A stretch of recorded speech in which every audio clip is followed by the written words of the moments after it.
Maybe I should go try it on. All right, enough of my yapping. Let's get into why do we get fat part 2. I'm gonna try to get through this fairly quickly. It's a 10-minute video, so let's get to it. Why do we get fat?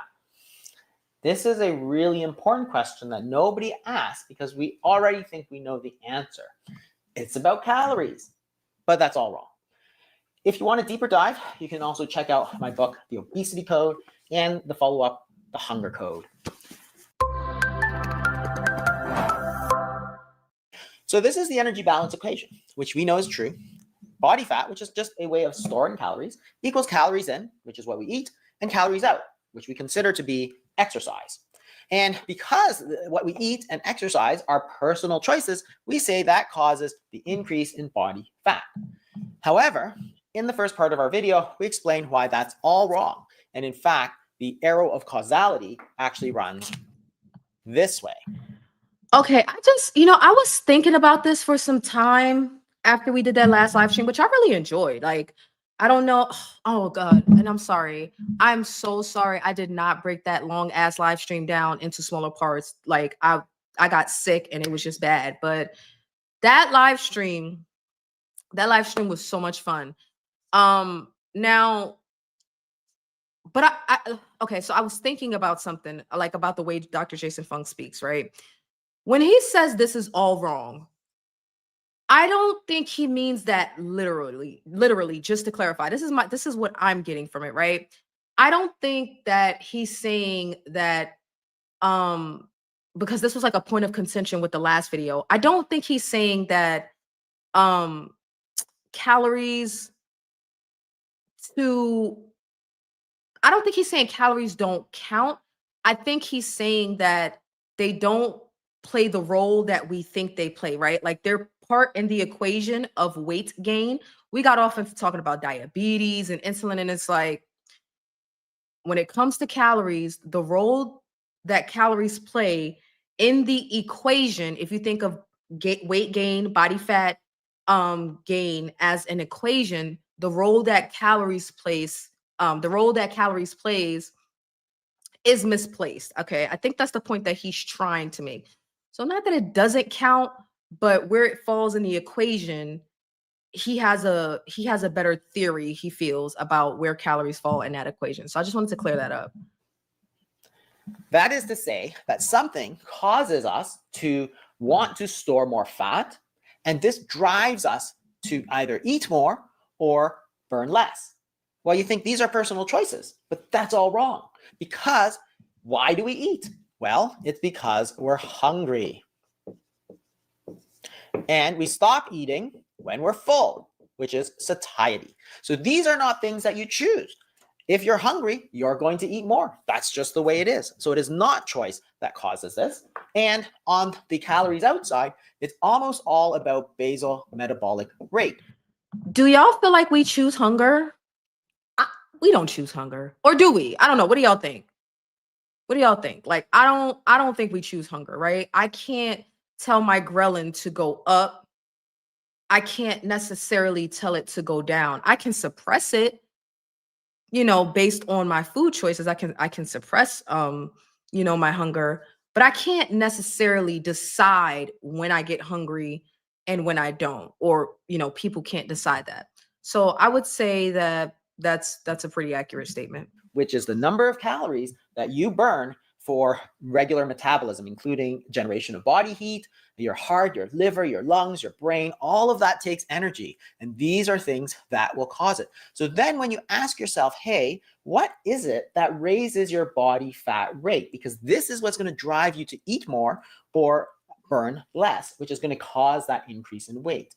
Well, it turns out there's a number of reasons. In the 1940s, they had already discovered that this is what causes it. What they did was they took experiments, which they took a rat, and they simply caused little lesions in their brain. When they caused a lesion in the part of the brain called the ventromedial hypothalamus, which is very close to the satiety center called the arcuate nucleus, these rats gained massive amounts of weight. This is the brain lesion, which is caused by electrocution, which caused them to gain weight. How did they gain that weight? Well, when you cause that brain damage, the body got the signal to gain more body fat, which caused the rat to be very hungry and not be able to satiate itself. If you control how much it eats, then simply the rat will decrease its basal metabolic rate and it will still gain the weight. So lesions in the brain cause the obesity, which causes the calories in, calories out to be adjusted so that they gain weight. But the problem is not calories. The problem is the brain lesion. And if you injured a different part of the brain called the lateral hypothalamus, these mice would lose weight. So you Okay, and we're gonna figure out what my TDEE is today as well to determine how many calories I should be eating, because we're gonna look at my weigh-in and then we're gonna look at how I change my calories over the next week to see if I get a different result. Okay, so I'm gonna be doing some self-experimentation. So what he's describing here is damn near lobotomizing some rats, causing a physical damage to certain part of a rat's brain that will send signals that they should gain weight. So they have to put on body fat, put on body fat. Rats can't count calories, right? They can't count calories. So he's also saying that if they control, right, during the experiment, if they try to control how much the rats are eating, okay, so the rats are constantly, due to this brain damage, getting the signal to store body fat, which means increase the hunger. We need you to eat more, eat more. If you don't give them the amount of food that they think that they need, then their body will just drop their BMR so that that body fat can pile on, if that makes sense. Does that make sense to everybody?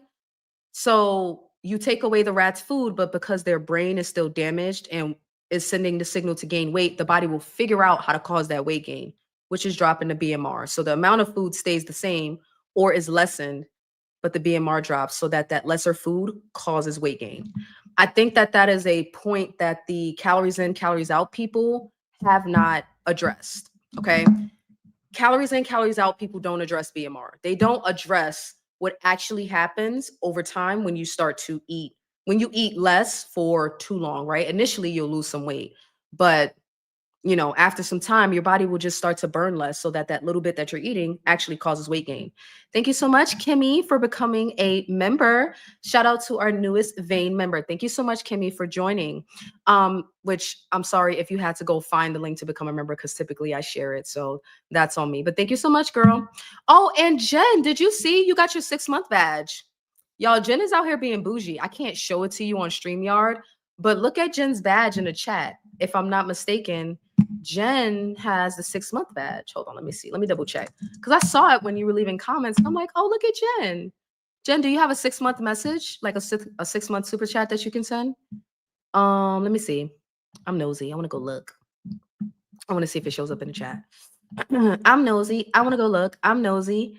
Yes, she's there. Jen has been a member for 6 months. Thank you, Jen. Your badge is so cute. I love the badges. I love badges. All right. Shout out to you guys. Thank you so much for all of your continued support. Let's continue. Drop the body fat, and therefore the rat became not hungry. It was so full it couldn't eat, and it lost weight. So therefore, the weight loss was also caused by the brain lesion. In fact, how much body fat it carries is regulated very similar to a thermostat. That is, something will raise the thermostat so that your body wants to gain more weight. Other things will lower it. And we know in a medical disease called Prader-Willi syndrome that these people are predisposed to gain weight, and nothing you do is going to stop them from gaining that weight. If you want to ask the question of what causes the weight gain, insulin is simply a nutrient sensor. What it does is it tells you that food is coming in. And there's two major roles of insulin. One is Oh, my bad. Now, somebody had pointed out that in the first video, he did not describe what insulin was, and I tried to explain it and I kind of butchered it, whatever. I got it like 70% right. So now he's going to actually go into what insulin is, which is important. Is so that your body stores energy. Your body can store energy in two ways, either as sugar or as fat. Those are the two ways in which it stores energy. When insulin goes up, your body... Hold on. Okay. Here's the link to become a member if anybody's interested. Be Vein, get you a Vein badge. Now,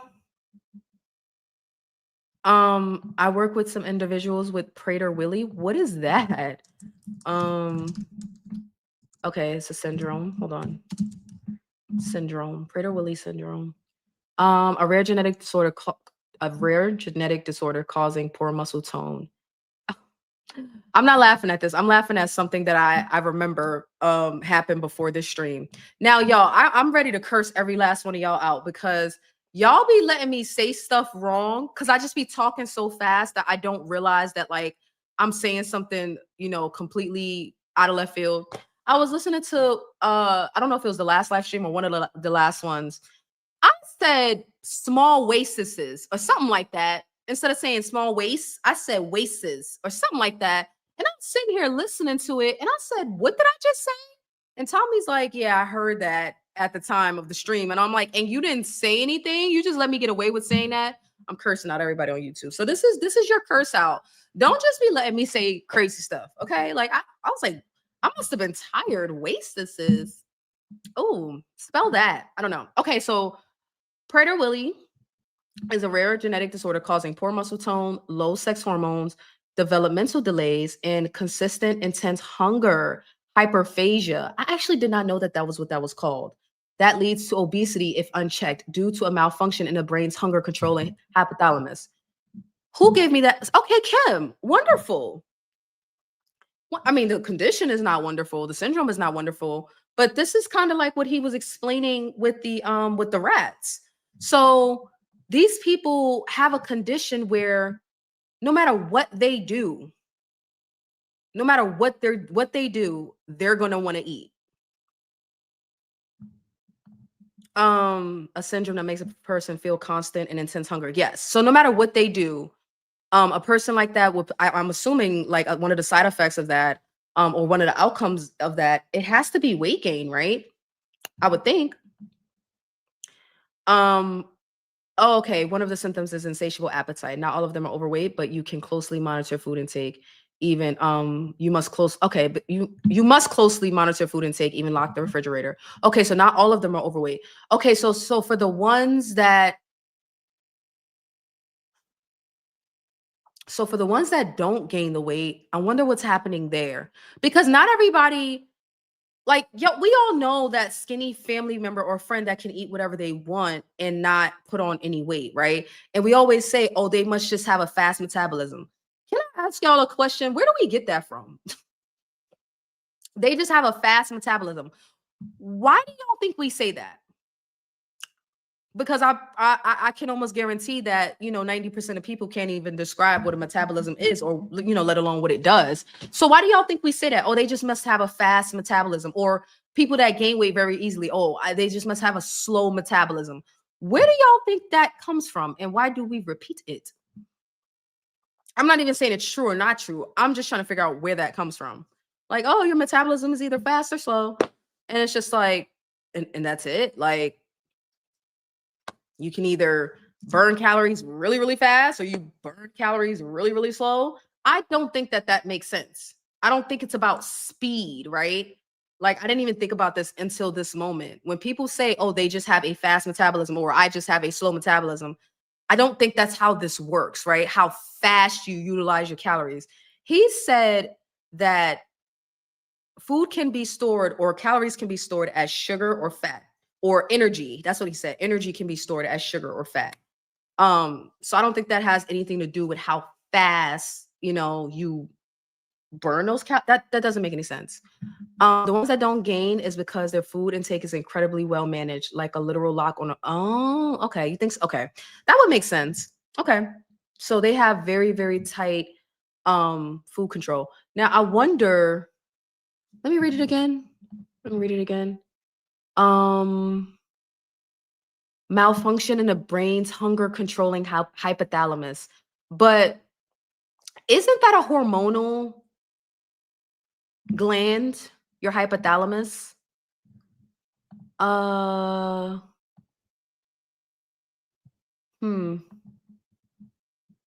There's no cure. Strict food management. Oh, it says it right here. Strict food management to prevent obesity. You are correct, Delilah. That's exactly what it says. Hormone therapy, growth hormone for the short stature. Okay. All right. So there is some hormone replacement therapy with that. That's interesting. I've never heard of that before. All right, let's continue. Let's continue. Body is going to store sugar in the form of glycogen, which is long chains of sugar. When the storage of sugar is full, then your body is going to store it as fat. And that's all it is. It's the calories stored.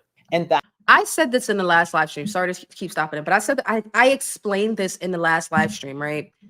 When you eat or drink something that has calories, the first thing that's going to happen is it's going to get converted to sugar so that that sugar can be used up immediately or stored for later use as glycogen in the muscles and the liver. But when those stores are full, that sugar still has to go somewhere. So it gets converted into fat, which is another storage form for the food energy that we intake. I don't think that that's complicated, right? If we're quote unquote overeating and we can't utilize it right away, or our stores for quick, access are already full, then it just converts, because too much sugar in the blood is dangerous. It just converts to a different storage form. That other storage form is fat. If somebody knows of another storage form of energy in the human body other than fat and sugar, or sugar as glycogen, let me know, because I am not aware of it. And my understanding is, how does it get used or stored as glycogen? Or how does the sugar get removed from the blood to be stored as glycogen or converted into fat? Insulin is what's controlling that for the most part. Okay, we talked about this in the last stream, and it seemed like there was some disagreement there, but that's just the physiology. So I don't know how we could disagree with that, but let's continue. That's going to lead to an increase in sugar, which is type 2 diabetes, or it's going to cause the increase in fat, which is obesity. How are you going to take care of this problem? Okay, you have too much sugar in the blood. You either end up a type 2 diabetic or you end up with obesity. Does that make sense? Does that make sense? Type 2 diabetes would be your body can't process the sugar, the amount that's coming in, right? Your body can't lower the blood sugar efficiently enough. That's type 2 diabetes, because the blood sugar, the sugar is staying in the blood longer than it's supposed to be, and by the amount as well. So that's when you take glucose lowering medications and things like that. But not everybody becomes a type 2 diabetic. Some people go the other way and become obese, because that mechanism of turning that sugar into fat is what's happening there. Kissed by the Sun says, good evening, Vanity in chat. I enjoyed your last live with this conversation. I will be listening. Thank you so much. This is part 2 to that video, so some things might be repeated, but thank you for joining us. If you haven't already, please like the stream. It stems from faulty genes. Okay. I've done a lot of research on it because it intrigues me. It's very intriguing. You know what's another intriguing one? Cushing's. That has nothing to do with the amount of food you eat. Cushing's is another one where people will put on weight. And I mean, there's but that's a different mechanism. I think that mechanism is cortisol, which is another storage hormone. It's a stress hormone, but let's continue. Well, you have to let insulin levels fall. And when they fall, then you're going to burn the sugar and burn the fat. So high insulin levels are going to block lipolysis. It's going to block fat burning because you're trying to store it. So the higher your insulin levels are, the higher you're going to push up this body fat thermostat. As you push up the body fat thermostat, what happens is that you are going to get hungry, or you're going to not be able to get full, both of which are going to create changes in your eating behavior such that you eat more. So the amount that you eat is not simply willpower, it's controlled by hormones. Your insulin is telling you that you need to go eat more so that you can store more. That's the signal you're giving it. So what if you... Sorry, y'all, I need a mic check for a second. I need to test out my mute function. Hold on, let me see something.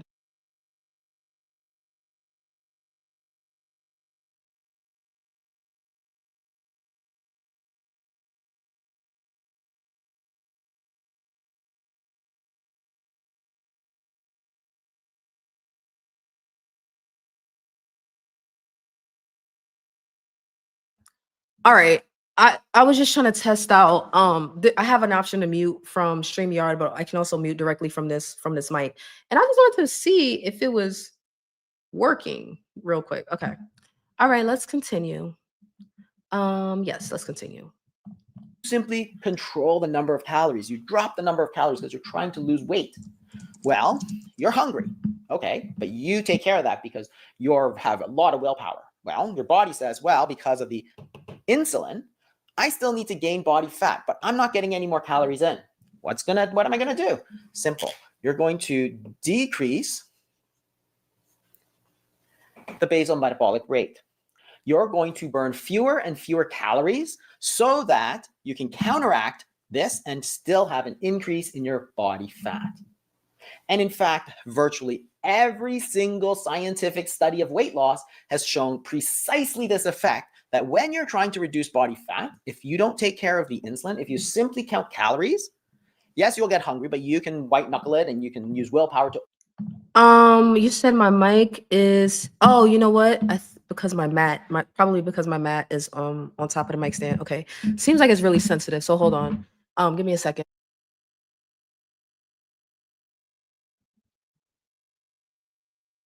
Okay, I have a pop filter on there, but I haven't adjusted any of the settings on the mic. Hold on. Can y'all hear me clicking my mouse? Can y'all hear this?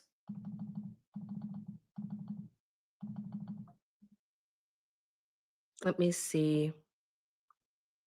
I had my mouse pad on top of the stand, and I was like moving the mouse around, so I think that's what y'all are hearing.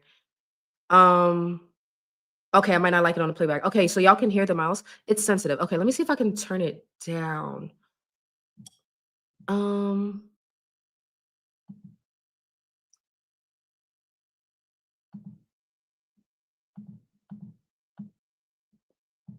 how about now?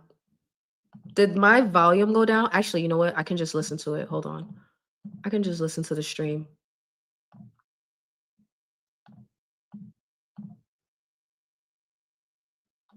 I hear that.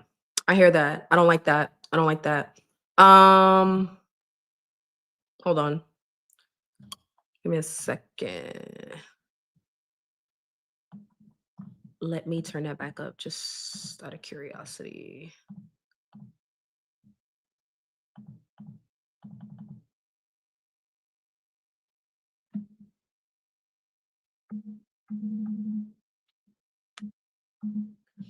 Okay, one more thing. I'm gonna try switching to my trackpad. Can you guys hear this?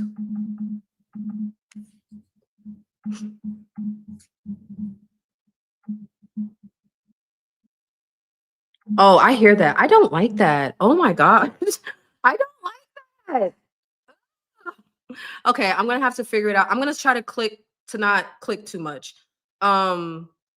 Because I have to figure out how to adjust that. I'm pretty sure there's a way to adjust that. Like I have a pop filter on. And there's also a pop filter setting as well. But I'm pretty sure there's a way to adjust that. It sounds like a hamster wheel spinning. Okay. All right. I'm sorry, y'all. I'm gonna click a couple more times, but let me try this real quick. That's gonna adjust my voice though. Hold on.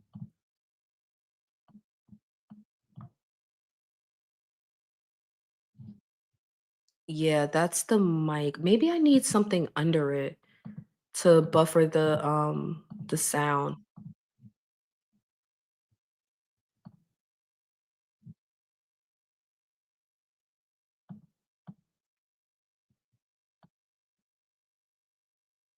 Um I'm looking at the settings for this mic to see if did that change it?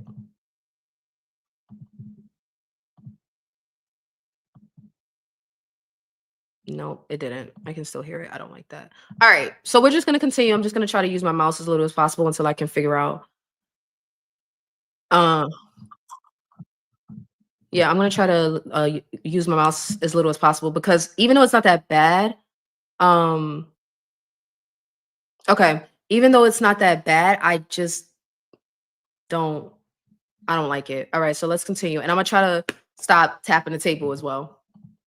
overcome it and still reduce your calories in, but your basal metabolic rate goes down. I've seen people who have measured their basal metabolic rate, and it was 1,200 calories a day. So they decide, I'm going to eat 1,000 calories a day. They're eating virtually nothing because they've been told that if you simply eat fewer calories, you will lose weight. You know what?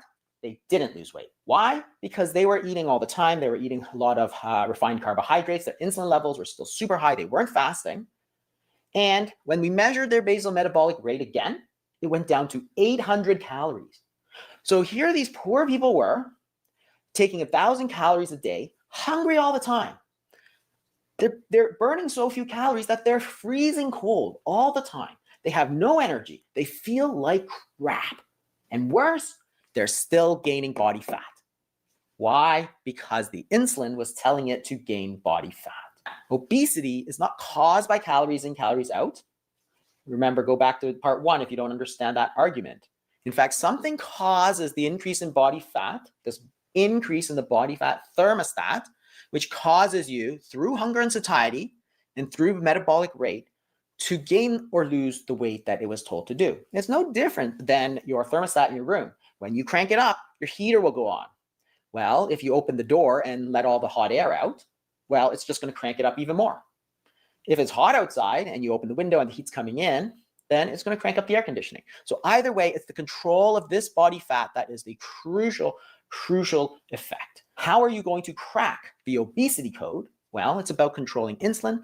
Different foods cause different rises in insulin, but don't overcomplicate things. Insulin tells your body to store calories. If insulin is too high, you're going to gain weight. How do we know this? Well, I can simply give people insulin. Every time I prescribe insulin, people gain weight.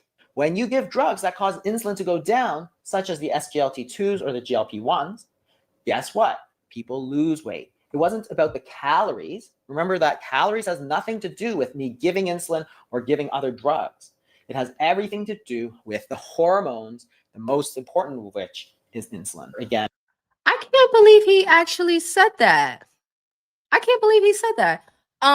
Because I agree. I didn't know he was going to say that, but he basically said the reason that the GLP-1s work is because they address the insulin. I said that in the last live stream.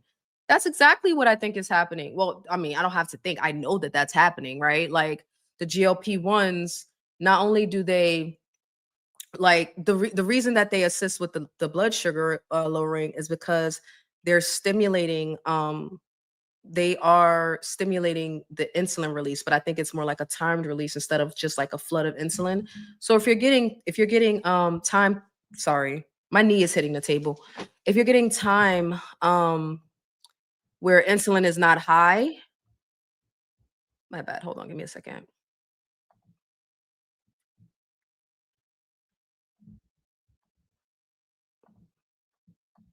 Okay, I had to do a sound check real quick. Okay, so yeah, if you're getting times where the insulin is not high, then of course that's gonna allow when the insulin falls, that's gonna allow that's sorry, y'all, I'm completely distracted by this clicking now. That's gonna allow the body to be able to release the fat. My insulin is higher than normal. It makes sense since I am perimenopause stage now. It makes sense what he is saying. Absolutely. And there are plenty of other mechanism, not plenty, but there are some other mechanisms to weight gain that don't include insulin or don't, well, not that it doesn't include insulin, but insulin isn't the primary concern, like I was mentioning with Cushing's disease, which is involved with cortisol. So people will put on weight, I mean, just from their cortisol being high. All right, so sorry, I'm gonna be coughing a lot. Now that we've cleared that up, I think to some extent, and we have gone over the second video, let's get into my weigh-in from a week ago. I didn't do a video, obviously, because I was sick, but what I wanted to do was break down my eating first and then do the weigh-in video. I didn't get a chance to break down my eating. I didn't get a chance to make the video. So what I'm gonna do is we're gonna talk about it now, and then I'll cut the weigh-in portion out and upload it. And hopefully that will be enough for some people that didn't watch the live stream. Okay. Um, all right. So what I can't do I have to do this in a little bit of a odd way because the Lose It app doesn't have a really good website, so I can't pull it up and show y'all the actual log entries. I'm just going to show you the calories that I ate for a particular day, and then I'm going to read off the log entries because I've barely been eating, so it's not going to be a lot.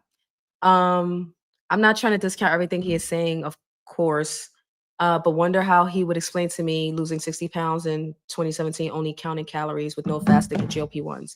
Um, the point isn't that you can't lose weight with calorie counting. The point, okay, he's not talking about weight loss. He's talking about putting on weight.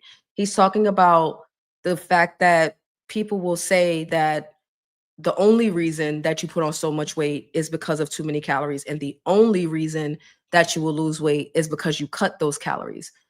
It doesn't mean that calorie cutting doesn't work. Like everything that he's saying doesn't disregard cutting calories because it will work in the short term. It'll work for damn near anybody in the short term. But the point that he's trying to make is that there are other mechanisms like, okay, so you can cut your calories, right? You can cut your calories, you can increase your calories. Okay. So if you overeat, if you increase your calories, how does your body know where to put them? That's what he's talking about. If you cut your calories, how does your body know where to pull it from? How does your body know to even pull it at all? Like, so that's the addition, that's the mechanism that's being spoken of. So it's not to say that, oh, if you cut your calories for 6 months, you're not going to lose any weight. Nowhere in either video was that said because that's not the point. Okay. So if you've cut calories and you've lost weight, I don't think anybody's saying that that's not possible or that that doesn't exist. What's being said is that that's not the main mechanism at play when it comes to the storage of body fat or the release of body fat. Calories has not just simply controlling calories alone doesn't tell your body when to store body fat or when to release it. That's the point that's being made. Okay. So thank you, Kim. Now, speaking of calories, because Kim, your comment is actually we can reference that into what we're about to go into. So I'm going to share my screen. Let's see if this is the best way to do this. I don't even know if these are in order. Oh my god. Hold on. That's the 15th, 16th. I sounded real New York's 15th, 16th with an F. Okay, 18, 19, 20th. I got the 20th twice, and then I have my way in. Okay. There's one screenshot that I don't have, but let me share my screen with y'all real quick. Like the stream if you haven't already. Okay. No, I don't want y'all to see that first. I want y'all to see this one first. All right. I want y'all to see this one first. Okay, can you guys see? Now it may not be it's not gonna be the best. Can I zoom in on this? Ooh, okay. Okay.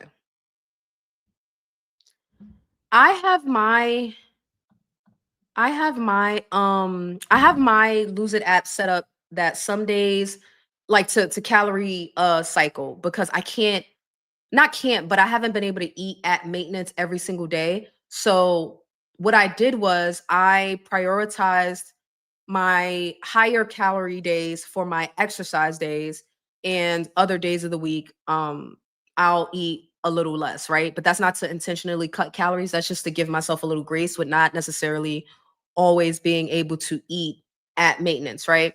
But we're going to figure out if I'm making a mistake or not because I cut my calories for 2 weeks. It wasn't on purpose, but I did it. So we're going to see. And now this is not a point about my diet. Okay. Y'all can feel free to comment on my diet if you want to. But the point isn't to say I'm going to eat how I'm going to eat and I'm not going to change it. Or like the content or the makeup of the calories isn't necessarily the point, right? Because calorie counters, right? Calories in, calories out, people, it don't matter where the calories came from, right? Kim.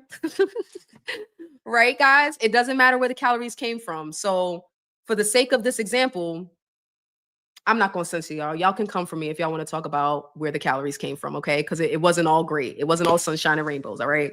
Oh, you're from New York as well?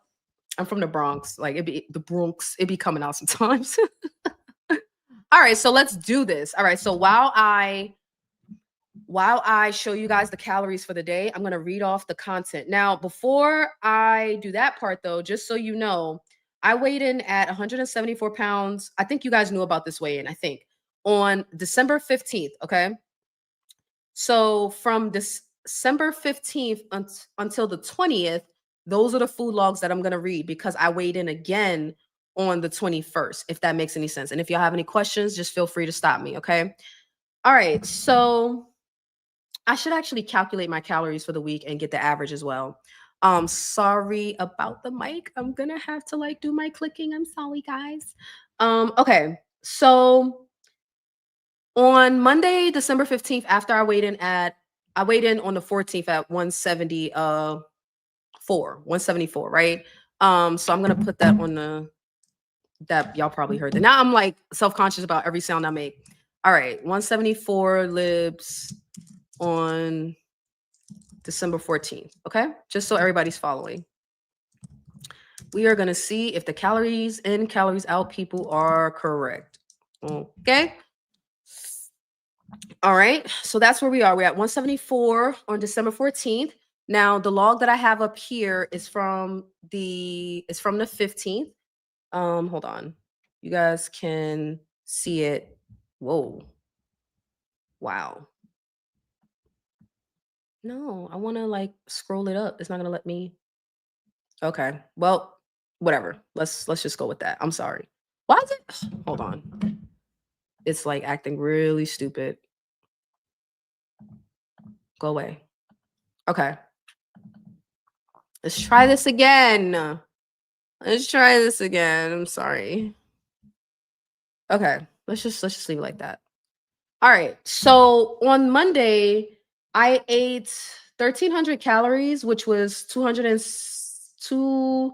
Well, I ate 1,310. You know, it's not exact, but let's say I ate about 1,300 calories and I was under about 260 calories. My budget for that day, and it changes day to day for me because some days I'm more active than others. So I would try to eat more. My budget for that day was 1,570. All right. Typically, maintenance is about 1,850 for me. So my budget for that day was about 300 calories below maintenance. So I had a 42-gram protein shake, or I had a protein shake with 42 grams of protein. That was 230 calories. I had some KFC, y'all, and it was good. I had some KFC. Now, this was after I said going into the new year, I'm not going to be pulling up at drive-throughs and, I'm not going to be doing the delivery apps. Well, the very next day, I fucked around and didn't plan accordingly. I've been doing better, but I did some food delivery and I had me some KFC and it was low-key busting. So my dinner from KFC that night, which was 3-piece tenders, a side biscuit. I was being fat. I had 2 biscuits. A side of potato wedges and a Starry, which I don't like 99% of the time I don't drink soda at all, other than a prebiotic soda. I just started drinking those, but those are like less than 20 grams of sugar. So I don't typically get soda with my fast food, but I was feeling froggy this particular day with the KFC. Okay. My dinner was 1,000 calories, y'all. My dinner alone. And that's all I ate for the day. I had the protein shake for lunch, which was a little over 200 calories. But my fast food dinner was 1,000 calories. That is unacceptable. That is out of pocket. Like, even looking at that, I'm like, damn, like I could have not had that soda. I could have not had that second biscuit, right? And it was fried because it was chicken tenders and potato wedges, right? So not good, complete crap. Judge somebody else. I had a Fairlife protein shake. I know some people don't like Fairlife, but that's what works for me because it's very hard for me to get enough protein or enough calories for the day. So I did not meet my calories, my calorie goal for the day, but I had about 1,300 calories on that Monday. Okay. At the end, I'm going to tally all of this up to see how many calories I had for the week. All right. So I'm going to put 1,300. And let's move on to the next day. So this is Tuesday. And I ate a bit more, probably because I went to the gym this day. So on Tuesday, I had a budget of 1,870, okay, which is closer to maintenance. And that's because this is a gym day, so I wanted to give myself more food. I ate 1,700 calories this day, so I almost made it. I was only down by 125. So I almost made it this day, but I was eating. Y'all, shut up. Don't say nothing. Okay. Don't say a goddamn thing. All right. I did not have a good day of eating. Okay. All right. And I was not quite sick yet. Right. Like I ended up starting to feel sick this night, but I was able to get most of my calories in before I started feeling sick. Okay. Sick. Okay. Okay. So I went to McDonald's. Oh, after having KFC, I know. Shut up. Leave me alone. Okay. So I had a small fry, 200 calories. This is why you have to log your food, people. Like for people that are against food logging, this is why logging is important because it will slap you dead in the face with the nonsense that you are participating in. Okay. Oh, so I had a small fry, I had a 6-piece nugget. Okay. Okay. I did not walk in to get it. 2026. If I want fast food, I got to get my fat ass out the car and go in and get it. And I had a caramel iced coffee. So all of that was about 700 calories, which is atrocious. Like to me, that's bad. Even though I had a small fry, 6-piece nugget, that alone was like 500 calories plus another 200 calories from the coffee. Okay. Then, and that was just like my first meal of the day. Okay. All right. And I did all of this for y'all. I did all of this so I can put myself on the pedestal of shame for you all. Okay. All right. Whatever. Judge somebody else. So I had my lunch, which I mean, not that I had, French fries and nuggets for breakfast, but that I put my food. Breakfast is whenever I first start eating during the day, which is typically at lunch, right? So my lunch is typically dinner, and then my dinner is like whatever. I don't know. I don't typically have a dinner, right? So for lunch, I have junk food. I had straight junk food and I tracked all of it for lunch. Okay. So my lunch was 785 calories. So let's just say 800 calories. All right. So at Publix, right? They have these like sliced lemon loaf cakes. They take a lemon loaf and they slice it into individual pieces. And one serving is 2 pieces of lemon loaf.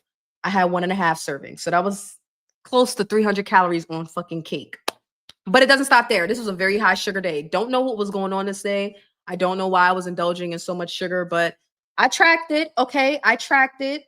Um, I had 2 mini Rice Krispie treats, which is almost another 200 calories. I had some Cheetos, white cheddar, which was another 150 calories. I had 2 types of Cheetos this day. What the hell? Okay, so okay, listen. So the white Cheetos, right? The white cheddar Cheetos. They were buy one get one, I guess, at when I bought them. The puffy and the crunchy. And for some reason, I ate both of them in one day. I don't know what was going on this day. All right. So that together was about 300 calories. So junk food, straight junk food, about 800 calories. And then I had another protein shake for my dinner, which was another 200. So on this particular day, I would say this is just like horrible eating. Like it was zero planning. It was zero planning. Gently me alone, gently me alone, gently me alone. It was zero planning, and I was not doing what I was supposed to be doing. Okay, I was not doing what I was supposed to be doing. Okay, so I'm gonna track 1,800. No, I'm gonna track 1,700 for that day because I didn't quite make it to 18. I'm gonna track 1,700 calories for that day. And we'll tally this all up to see what my average was for the week. Okay, so Tuesday night I started to feel sick. By Wednesday, sorry, let me change it. By Wednesday, I'm eating significantly less. This is a non-gym day, so my calories was back down to 1,500 for my budget, and I only made it to about 1,000. Okay, my eating got a little bit better this day because I could tell I was tripping balls. Okay, I could tell I was wilding out. So this is before I got sick. That was what I was eating before I got sick. When I really got into the thick of being sick, I almost didn't eat anything, and y'all will see that because whatever little bit I did eat, I did track. All right. So, so Wednesday is the first day, like the first full day that I'm feeling sick. Okay. And I started out with a strawberries and cream yogurt from Kobani, or is it Chobani? I don't know which one it is. That was about 170 calories. I had some gluten-free crackers, which was 65 calories, and I had some honey. That's how you know I was feeling sick, because I had some honey in my tea, which is another 60 calories. Just because it's honey don't mean it's, be careful with the honey and the agave and all of that. I had another protein shake, which is another 200 calories. So I'm at about 700 calories for the day. And then for dinner, I tried to eat some rotisserie chicken, about 2 ounces, but I was already like, I wasn't in the thick of it, but I was really, really starting to feel sick at this point. So I started to be averse to like protein and fat at this point. So the rotisserie chicken was about 150, 170 calories. I had a little bit of rice, and I guess I was in denial about being sick because I had some more of that lemon loaf cake, right? I had another 1.5 slices, which was almost 300 calories. All right. So I only made it to about 1,000 calories for the day, which is not good, but in the short term, it's fine, right? Like, as long as during a good week of eating, meeting my calories for most of the days, I would say that one day of eating 1,000 is okay. It's not going to kill me, but definitely cutting my calories to 1,000 on a consistent basis would be an absolute and utter no. Like, that would be a zero. Okay. So I had 1,000 calories that day on Wednesday. And then by Wednesday, I mean by Thursday, it gets bad. Okay. Thursday, it's bad. Thursday, it's bad. I only had just under 300 calories on Thursday. Okay. I went from eating out and having junk food, about 1,500 to 1,700 calories at the beginning of the week. And then I cut that by like half, right? Almost nearly had, or a third. I cut that by a third by the first day I'm feeling sick. Now, by the second day, I'm not even in the thick of it yet, and I can't eat. Like, my appetite is shot all to hell. I only have 290 calories this day, and that consisted of strawberries and cream yogurt, the drinkable yogurt, about 170 calories, and I had some gluten-free pretzels. That was 120 calories. So what do you Jen says I was feeding that cold. Whatever. Okay. Okay, so what do we think about 300 calories in a day? What do we think about that? Like, I am sick by this point. So do I get a pass for being sick? Or is it like, you calories in, calories out people? Is it like, oh, you are killing it with the calorie cutting, girl? Yeah, cut them calories to 300. Okay. All right. Hey, stop instigating, Sydney. Stop instigating, Sydney. All right. Like, don't do that. Remember, it's not my fault that I got sick. It's the homeowner's fault. Blame them. Don't blame me. Okay. So 300 calories this day. We're not feeling good. We're not doing good. We're not feeling good. But I wanted to make sure that I kept tracking. Um, I worked that day too. It was bad. Like, I worked Thursday and Wednesday. It was not good. Like, I couldn't even sit up at work. Like, I was spending most of my shift like laying down in between, calls and stuff. All right. Okay, give yourself grace. You were sick, not a normal day. Okay. All right. So if you're not feeling well, it's no big deal. Okay, 300 calories. Okay. I tried to get something in, and it just I mean, I'm completely averse to anything with like protein and, well, not the yogurt because I can drink it down, right? But if I have to, like, I can't eat chicken at this point. I can't eat eggs. I can't eat any of my staples, bacon. I can't eat any of it. All right. So let's track 300 for that day. Okay. And then we get to Friday. It's not better. It's not better. Um, Hold on. Okay.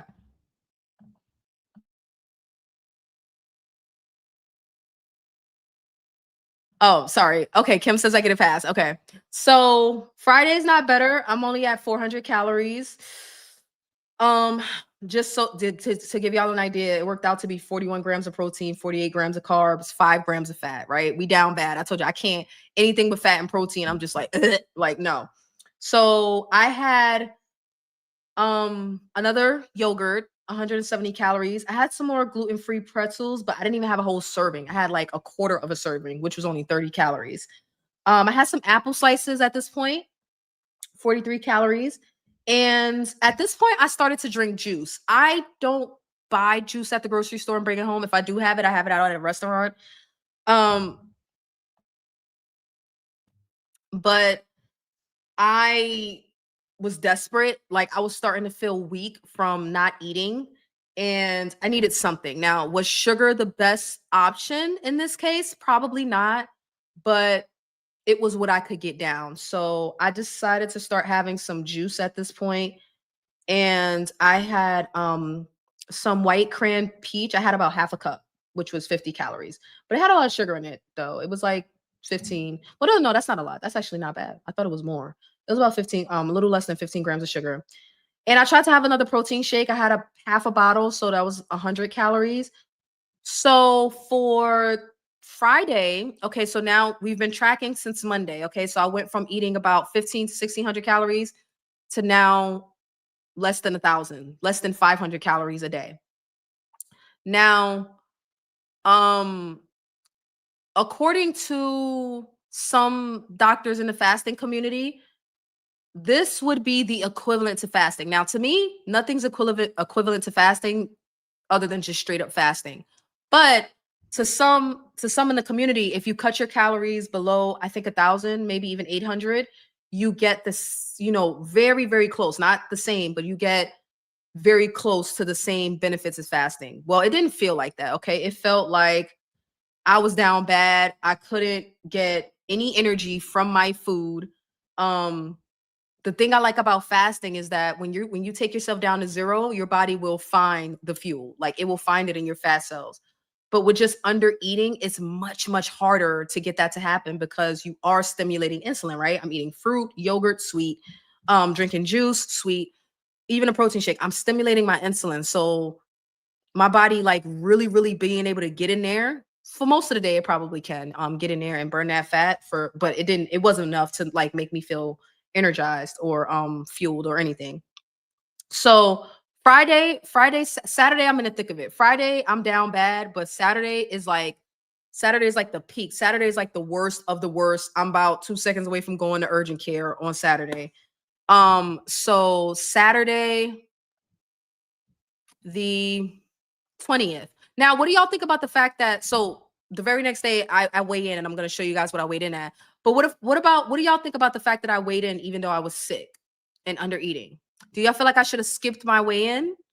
Or is it appropriate to keep the weigh in? All right.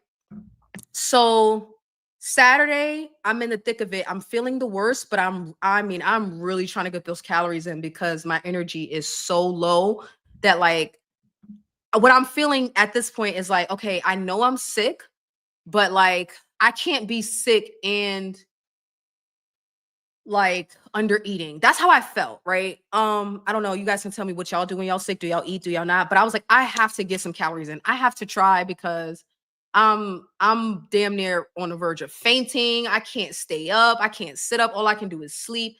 I gotta get some calories from somewhere. Kiss by the Sun says, honey, your body was in survival mode. I was down bad. Last time I was sick when I had COVID in 2021, I was only able to drink water, chicken broth, and tangerines. Had to force myself to ingest those things. I ended up buying some cuties, but I didn't eat them. That would have been really, really good for me, but I didn't even have the energy to like really peel them. Um, Chicken broth would have been wonderful. I desperately needed some electrolytes. I didn't think of that. So I'll hopefully remember that for next time, which hopefully won't be till next December. And water, I was struggling. I was struggling to stay hydrated. I really was. Like I was drinking water, but it was really hard. That's why I was like leaning more toward juice. Because I'm like, maybe it's better than nothing. I never see anything wrong with weighing in just for data, but with the understanding that being sick can impact weight loss and weight gain. Okay. All right. So just for the data. Okay. No problem. All right. So Saturday, I'm really trying to like get them calories in. So I'm up to almost 800 calories, but not because I'm feeling better, because I'm really trying to force it down. So I have a full protein shake, $200, 200 calories. I have some more apple slices, 65 calories. This time I have a full glass of juice. So that's another 100 calories. That's 400 so far. I'm enjoying the gluten-free pretzels at this point because they're so bland. Oh, they're so bland. Like really at this point, all I can enjoy as far as eating is bland foods or snack foods or whatever. So I have another yogurt. The yogurt I'm able to get down with no problem. I don't really have a craving for it, but I can at least drink it down. And I have the pretzels. I started to introduce bread at this point because I had biscuits on hand, like Pillsbury biscuits. And they were a treat, right? Like I was craving like breakfast biscuits, but I don't eat gluten very often. Like I really try not to buy it and bring it home. So I'm not necessarily gluten free anymore, but I'm more like gluten avoiding, but I'll still have it here and there. So I had some biscuits, but I hadn't been able to, really cook. And I thought this would be a good opportunity to have something bland. So I had one of the Pillsbury Grands jumbo biscuits, which it was a lot of calories in one biscuit. It was 170 calories in one biscuit. I didn't put no butter on it or anything. It did not taste good. It didn't taste good. I bought the buttermilk kind or not buttermilk. It was a different one. I forget, but it didn't taste good. It was 170 calories for one biscuit, which I thought was a lot, but it was bland, right? So the bread, the pretzels, the crackers, I was able to get that kind of stuff down. So I think because I had the juice and because I had the biscuit, I was able to increase my calories for the day. All right. So is the next picture okay? So the next picture is going to be the weigh-in. Okay. So Sundays are my weigh-in day, right? So we ended off with Saturday. Sundays are my weigh-in day. So that's the last log that we have. Actually, I forgot to okay, let's do 800 calories. Okay. So Monday through Saturday, Monday, Tuesday, Wednesday, Thursday, Friday, Saturday, that's 6 days worth of eating. I'm missing one of my days. I got 400. Okay, I'm missing 400 calories right there. Okay. So I'm going to tally this all up. I'm going to tally this up really quickly and see how many calories I had for that time. It wasn't a full week. It was only 6 days. Okay. So I started out around 1300. I had a 1700 day, 1700 calories. Then I dropped down to 1000 as I started to feel sick. And then I dropped below 500 for 300 and 400 calorie days. And then I went back up to 800 calories. That's only 5,000 calories for the week. Well, for the 6 days divided by 6. So that's an average. That's an average of 900 calories a day. So that's 5,500 for the week. And that's approximately 900 calories per day. What do y'all think about that? I never eat milk products if I'm having sinus drainage because dairy creates more mucus. I don't know. I did go dairy free. I didn't notice a difference in my mucus levels because y'all know, like, I'm always taking allergy medicine, rubbing my nose, it's always dripping. I have a, postnasal drip. And when I removed the dairy, it didn't get better. So I don't know. Maybe, I don't know. So what do y'all think about an average of 900 calories a day? Are we just going to chalk this up to like, okay, you were sick, whatever, like whatever. We're just gonna, it doesn't matter. The reason that I'm asking is because whether I was sick or not, the calories got cut. So when I show y'all the weigh-in, that weigh-in is a reflection of that 6 days of eating, right? Because I weighed in on the 14th at 174. And then I had those 6 days of eating that I just showed y'all. So whatever that weigh-in is, that is a reflection of, my eating. Okay. So let me start a poll because I want to know what you guys think. Do y'all think I gained, maintained, or lost? Start a poll.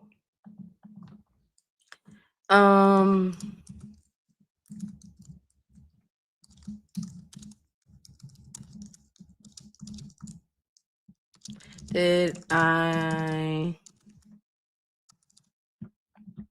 gain weight, maintain?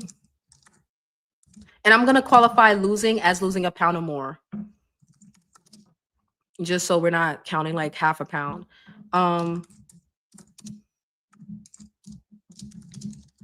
Or let's say gained weight would be gained 1 pound or more, just to be fair. Okay. We don't have to guess exactly how much I lost or gained. Or if you maintain, there's no number to guess. All right. So y'all let me know. Go ahead and vote in the poll if you haven't already. Do I still have my banner, my vote in the poll? Yes, like the stream and vote in the poll. Thank you very much. Okay. So when you're sick, the calories don't matter. You eat what you can when you're able. Okay. It is a good comparison. Okay. All right. So like the stream and vote in the poll if you haven't already. So far we're at 67% say maintained and 33% said I lost a pound or more. Nobody thinks I gained any weight. Okay, that's good. Nobody thinks I got fat. Did you have a fever too? I didn't take my temperature. But I felt feverish. Like I was slightly warm. I was not burning up, but my body aches were bad. And they were bad in places that are already bad, if that makes sense, right? So I ache in my knees, my hips, and my back. So those areas became enhanced. Like the aching was just it was just enhanced. So it was crazy. Yes, you were sick, so Grace. However, the body can have a response to being sick that can result in fluid retention. Okay, we didn't cover fluid retention and inflammation. So increase or maintain on a scale, even if not actual fat. Okay, doesn't matter if it's I would say it really doesn't matter if it's fat or water or anything. Do you think like let's just be superficial and talk about the scale? Do you think it went up, it stayed the same, about the same, um, or it went down? Um, the saying goes, I'm one flu away from my goal weight. Oh my gosh, that's crazy. What if I make it to my? What if I? Never mind. I'll just show the weight first. Did you have COVID? I didn't test. If I did, that was the quickest stint of COVID I've ever seen. I got my first cough Tuesday evening, and technically I'm still coughing, but it's a it's because there's still mucus in my chest that I'm trying to get out. But I don't feel like horrible anymore. So I would say I was through the worst of it. So it started on Tuesday. I was through the worst of it by Sunday. And then the rest of the week was just me trying to recover my calories because I hadn't eaten like an average of 900 calories. Like, come on. Come on. Okay. Come on. All right. So let's get into the weigh-in since I didn't get to create a video. Okay, so most people think I maintained my weight. Okay. So if you haven't already, go ahead and vote in the poll. All right, so let me share my screen again. Okay.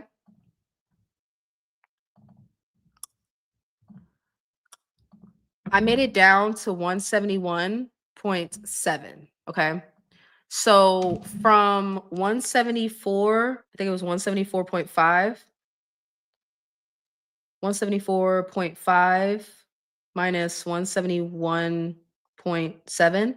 That's nearly 3 pounds of it could be a combination of fat, it could be a little bit of muscle, it could be water, whatever. The scale went down by 2.8 pounds.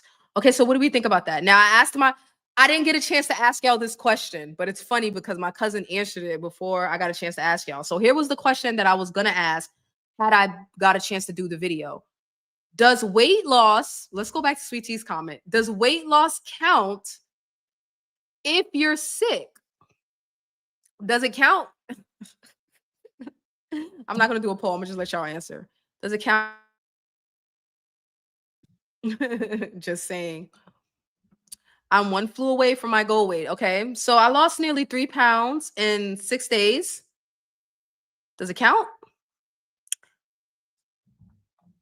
Kim says the body can have a response to being sick that can result in fluid retention and inflammation. So that means that could go, inflammation can go up, it can go down, fluid retention can go up, it can go down, fat can go up, it can go down. Okay, so you were in a deficit of calories, so it makes sense you lost. It does count. Sway says it counts. Kicking it with Misha. Shout out to you. Thank you for falling out of the clouds. I think you're new. Yes, every inch counts. Okay, sick weight usually comes back after you get back to a normal diet. Okay. Kimmy says it counts.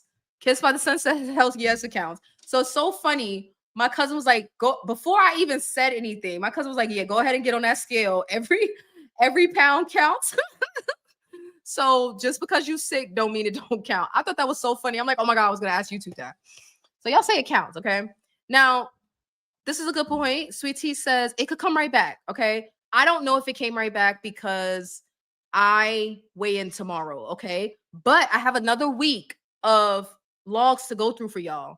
Okay. It counts until it comes back. It's in the log. It counts.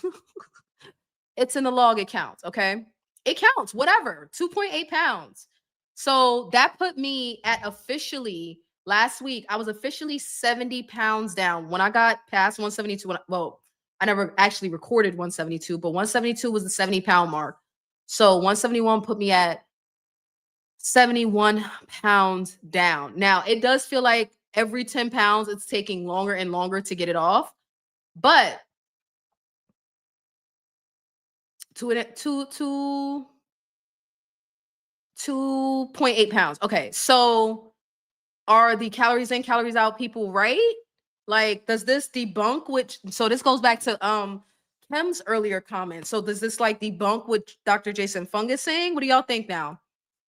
What do y'all think? Based on the 2 videos we've watched, I cut my calories essentially by, on average, 500 to 1,000 calories. So I ate less than 1,000 calories for almost a week straight, and I lost over 2.5 pounds. What do y'all think about that? Are the calories in, calories out people onto something? You may have triggered your metabolism to burn more calories going forward. You think so? This is my first time seeing you. I've been doing research on GLP-1s and you came up in my algorithm. Let's put some green hearts in the chat for kicking it with Misha. I'm so glad I came up in your algorithm. Welcome. Welcome, Chica. Welcome. Okay, so we're over here. I was sick, I've been sick for the past 2 weeks. So we're just breaking down my food logs and how much I've been eating or not eating and what happened on the scale. All right, so everybody welcome Kicking It with Misha. And let me get some green hearts in the chat. Girl, celebrate 70. I don't care how it came off. Oh my God. Oh gosh, that is funny. I'm so sick. I don't give back the weight I lost. I lost 122 pounds. If I gained 2 pounds, I still lost 122 pounds. You know what? At that point, you've worked so hard, you get to round down or up. At that point, you get to round down or up. Thank you for the green hearts, Sydney, and thank you for the green hearts, Jen. Thank you, Sweet Tea. Sweet Tea says, welcome. All right. So, well, it's not your typical week. Your calories were mostly on survival. Okay. All right. So I'm hearing, listen, take it. It's a loss. It counts. But I was under eating because I was sick. But my point is, one, according to calories in, calories out, it don't matter. Like, even though I was eating KFC and McDonald's, like I ate KFC and McDonald's and still got 2.5 pounds off. So are the calories in, calories out people, are they right?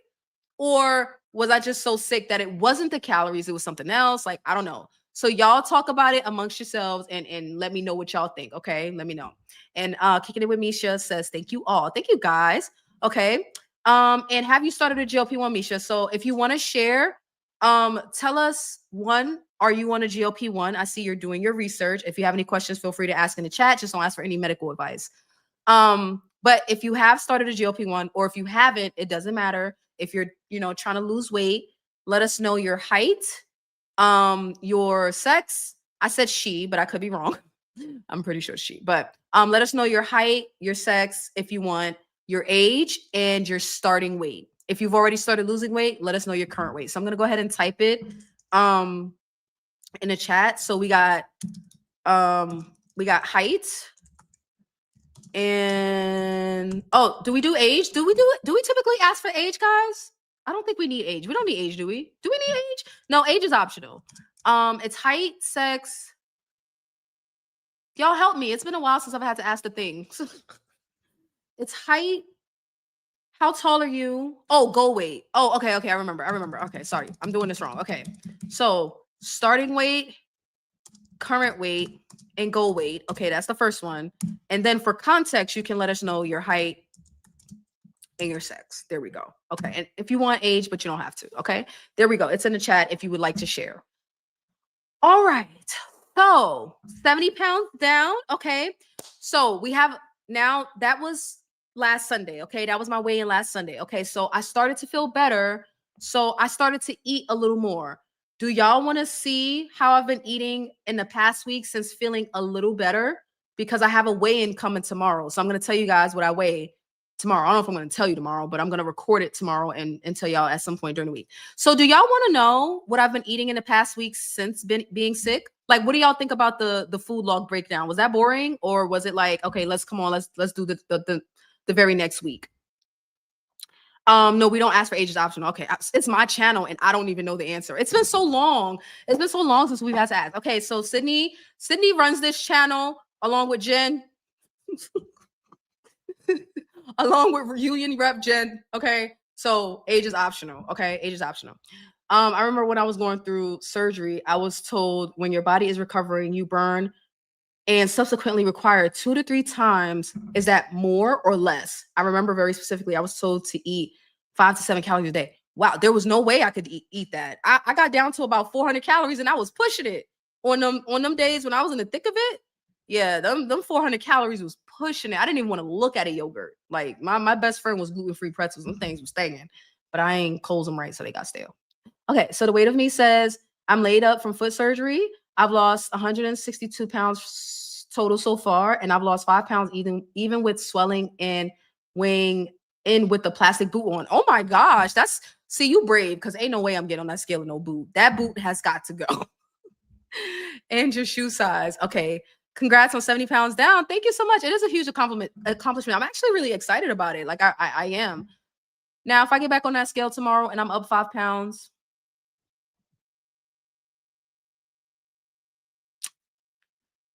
Kissed by the Sun. I'm starting my first shot tomorrow. Starting weight 253, goal weight 180. Okay. Kissed by the Sun. I'm gonna guess your height. Are you 5'7"?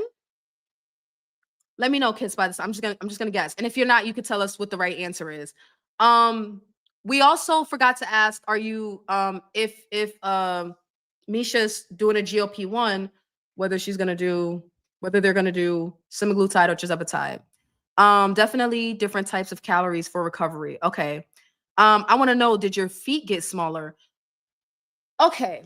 That's a bit of a tricky question, and let me tell you why. So my whole life, I've been an 8.5, right? But when I went up to 242, I started to need a 9 for more space. I'm back to an 8.5. Okay. So I'm not technically below my lifetime size, like my usual size, but did my feet shrink from my swollen 242 pounds? Yes, but I'm not below my typical size. And I still got another 30 pounds to lose. I'm hoping my feet will shrink. I really am. Like, not that there's anything wrong with being an 8.5, but I've heard so many people say that. And I'm like, I want smaller feet. Like, are my feet just fat? I know they're wide and they're flat, but are they just fat? More, sorry. Okay, 5,000 to 7,000. Yeah, right. There's no effing way. I couldn't even make it to 1,000. Okay, Misha says, no, I haven't started one yet. I'm 32, 5'5". I started intermittent fasting in September. Go for you. 16.8.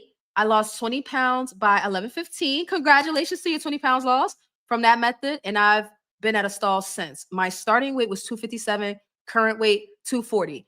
If you decide to get on a GLP-1, just go ahead and you don't even if you don't, it don't matter, because not everybody over here is on a GLP-1. But go ahead and hit that subscribe now, girl. What you waiting for? Go ahead and click subscribe. You got a lot to catch up on, all right? And if you have any questions, since you haven't started yet, feel free to ask the chat. And you also can feel free to ask questions when you visit my channel and go to visit community. You can create posts and people will answer your questions there. Just no medical advice. But shout out to you for losing 20 pounds on your own. Now, hold on. I got to give you a little bit of an introduction, Misha. We're a little vain over here, Misha. Okay. So here's why we ask for the weights and the height and all of that, right? One, because we talk about it on a regular basis. So it's just nice for new people to, share and get caught up, right? So we can be a part of your journey with you. But also because we're a little vain over here, okay? Now, Misha, we are not above being a little skinny. And I don't mean like skinny as in like literal skinny. I mean, it can be if you want it to be, but I mean like skinty thoughts, right? We think skinty thoughts, right? So we're about like leaving obesity behind over here. We're about getting very, very cute and making sure, yes, our A1C's got to be on point, and we're trying to reverse type 2 diabetes, okay? Yes, all of that may be true, but we're trying to be cute too, okay? So, like when people be like, oh, I don't want to lose weight because of vanity, or I didn't choose to be on a GLP-1 because of vanity, or other people be like, Oh, it's all about vanity when people get on GLP-1. Okay, so we're beating them to the bunch because we are vain over here, okay? We're vain, Misha. Okay, we care about these things. We care about being cute. We care about being able to cross our legs. We care about wearing clothes that fit. Okay, so Misha, you only lost 20 pounds so far, which is amazing. But when you lose more weight, and you will, you're gonna be trying to hold on to them big clothes. And we are gonna be here to tell you, no, Misha, no, Misha, let go of them big clothes, girl. Go get you some better fitting clothes. Because we are a little vain over here. Okay, we try to be cute. All right. Okay. Sometimes I just need to catch you up real quick. Let me know if I lost you there. All right. 7,000 calories a day. Yeah, I don't know. Kiss by the Sun you've been holding out on us. Congratulations on shot 1, right? Height is 5'7". Okay, I got it right. I got it right exactly. Y'all, I'm getting good at this. I'm getting good at this. Okay. Heck yes, congrats, Misha. 20 pounds lost. Congratulations to you. I've been eating this holiday season, so I'm getting my detox this weekend and finding a provider for the meds by the new year. Definitely. I wish you luck in your, in your search for a provider. Have you decided if you're going to do brand or compound? Do you know the differences? Let us know. And are you leaning more toward like tirzepatide, Zepbound, or semaglutide, Wegovy? Like which way are you leaning? You probably already answered it. I'm just behind. My new jeans look so nice on me. Thank you so much. That video was fun. That video was a lot of fun to do. Kiss by the Sun says tirzepatide. Okay. Branded or compound? We're still trying to find out. Weight of Me says my feet have gotten smaller. Okay. Compounded for Kiss by the Sun. Doc prescribed, but insurance denied. PA. They suck. Like they suck. Okay. I ate under 1,500 calories a day. My recommended calorie intake based on my fitness pal is like 1,800 to 2,000. Okay. So what made you decide on going under 1,500? Okay. Thank you to Real MVP. Oh, you guys are saying congratulations. Yo, y'all are lighting this chat up. Oh my gosh. Okay. So thank y'all for participating. What I did not hear the answer to because we got all distracted by trying to onboard Misha. Okay. We got distracted by Misha's onboarding. But listen. I'm thinking semi-compounded, although I heard TERS had better results. Well, just getting started on a GLP-1 is like, I would say what's most important. Think about your budget, but also think about the results that you can get with either one. So tirzepatide has better results as far as like you can lose more with tirzepatide. But plenty of people have wonderful results on semaglutide as well.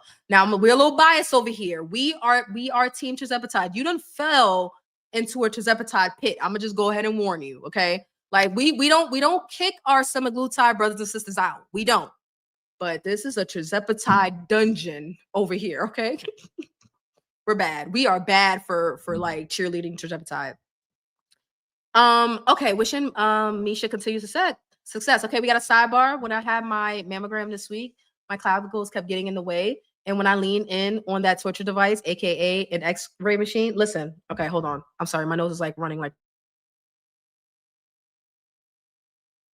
Okay, clavicle check. Clavicle check. Oh no, I got on a turtleneck. Okay, I got on a turtleneck. I've been doing the whole turtleneck thing this year. I've been digging it. Now, Sydney done got so skinny on us that the clavicles got in the way of the mammogram. Now that's vain. That's super vain, Sydney. Like you did not have to share that, but you did because that's what we do over here. We're vain. Like clavicles popping. Okay, clavicles pop. Shut the front door. That's so cool. I love it here already. We're a little crazy, just a little bit, not a lot. Okay, not too much. Team Zep. Yes, this is a dungeon.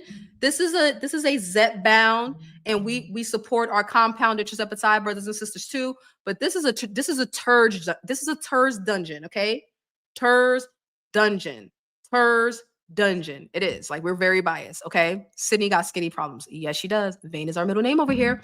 Okay, so I need y'all to let me know. What do we think about the breakdown of the calories in the food logs? I have another week's worth before we get into whether or not sorry. First of all, let me end the poll because the people that said I lost were correct. Okay. How did it end up tied? Y'all cheated. It ended up tied. So I ended up losing, right? And we're gonna count it. Okay, we're gonna count it. All right. So 171.7, okay. 171.7. I actually made it down to 171.2 or something. And And that weigh-in was from the day before, but it was a day early, so I didn't count it. All right, so let's go to my weigh-in. I'm sorry, not my weigh-in, my logs from, let me get it right, from the 21st to today. I'm pretty sure. Okay. I'm pretty sure that's what we're looking at. Am I the only one on Mounjaro for type 2 diabetes? I think so. No. I think Michelle might be on. Don't get me to lie. I think Michelle might be on Mounjaro. I think. Okay, you want to hear the food log? Okay. Skinny Sep taking sisters and brothers. The weight of me and brothers. Well, the loss counts, but the gain does not. Remember when I gained 14 pounds overnight? That is so biased. Y'all are fake as hell. Not the loss counts, but the gain doesn't. Nope. One gotta count. If one counts, they both count. Okay, so if my loss counts, then the weight gain counts. But if the weight gain does not count, then my loss don't count. I'm picking on you, Delilah. I'm picking on you. All right. Oh, okay. Not for T2D. Okay. All right. All right. So Kim's interested in seeing the breakdown. So after I weighed in at 171 pounds, which put me at 71 pounds down officially. Oh my God, I can't believe it. That is 3 pounds, 170, no, 2 pounds away from being in the overweight category and out of obesity. So y'all know, and to be honest with y'all, I was weighing in the whole time. That's what I didn't tell y'all. So I weighed in on Sunday as my official day to log my weight, but I was weighing in the whole time. So the whole week I saw the scale dropping, y'all. I was watching. So I didn't know where the scale was going to end up on Sunday, and it ended up at 170, 171. All right. So I then went on Sunday, the 21st, and I was still feeling sick. So I went back down to 400 calories. And that was because I really, really tried to push it on Saturday, but I couldn't do it again the very next day. Like I just couldn't do it. I was still feeling sick.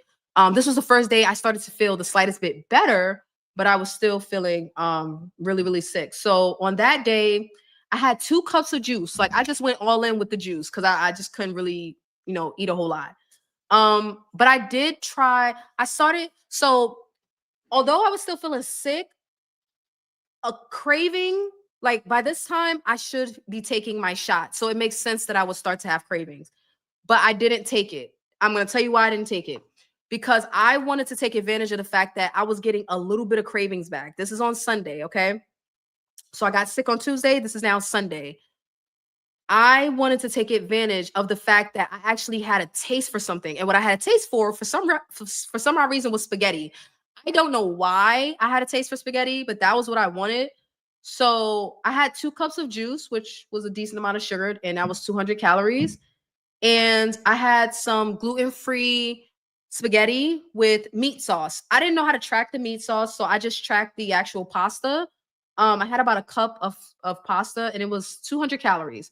So this day I only tracked 400, but it could have been closer to like 550, maybe 600, because I didn't know how to track the calories in the meat sauce that I made. I got the sauce, I got the seasonings, and I got the ground turkey, and I got the cheese. Like I didn't know how to calculate all that up together, and get it right. Okay. So we're at 400 calories. Let's go ahead and track that. All right. So moving on to Monday. Hope these are in order. Yes, it is. Monday the 22nd was not good. I honestly didn't realize it was this bad because I thought I was feeling better. So we're at 300 calories on Monday. I honestly thought I was feeling not great, but I was definitely feeling better because I could at least get out of bed. But my appetite was still crushed.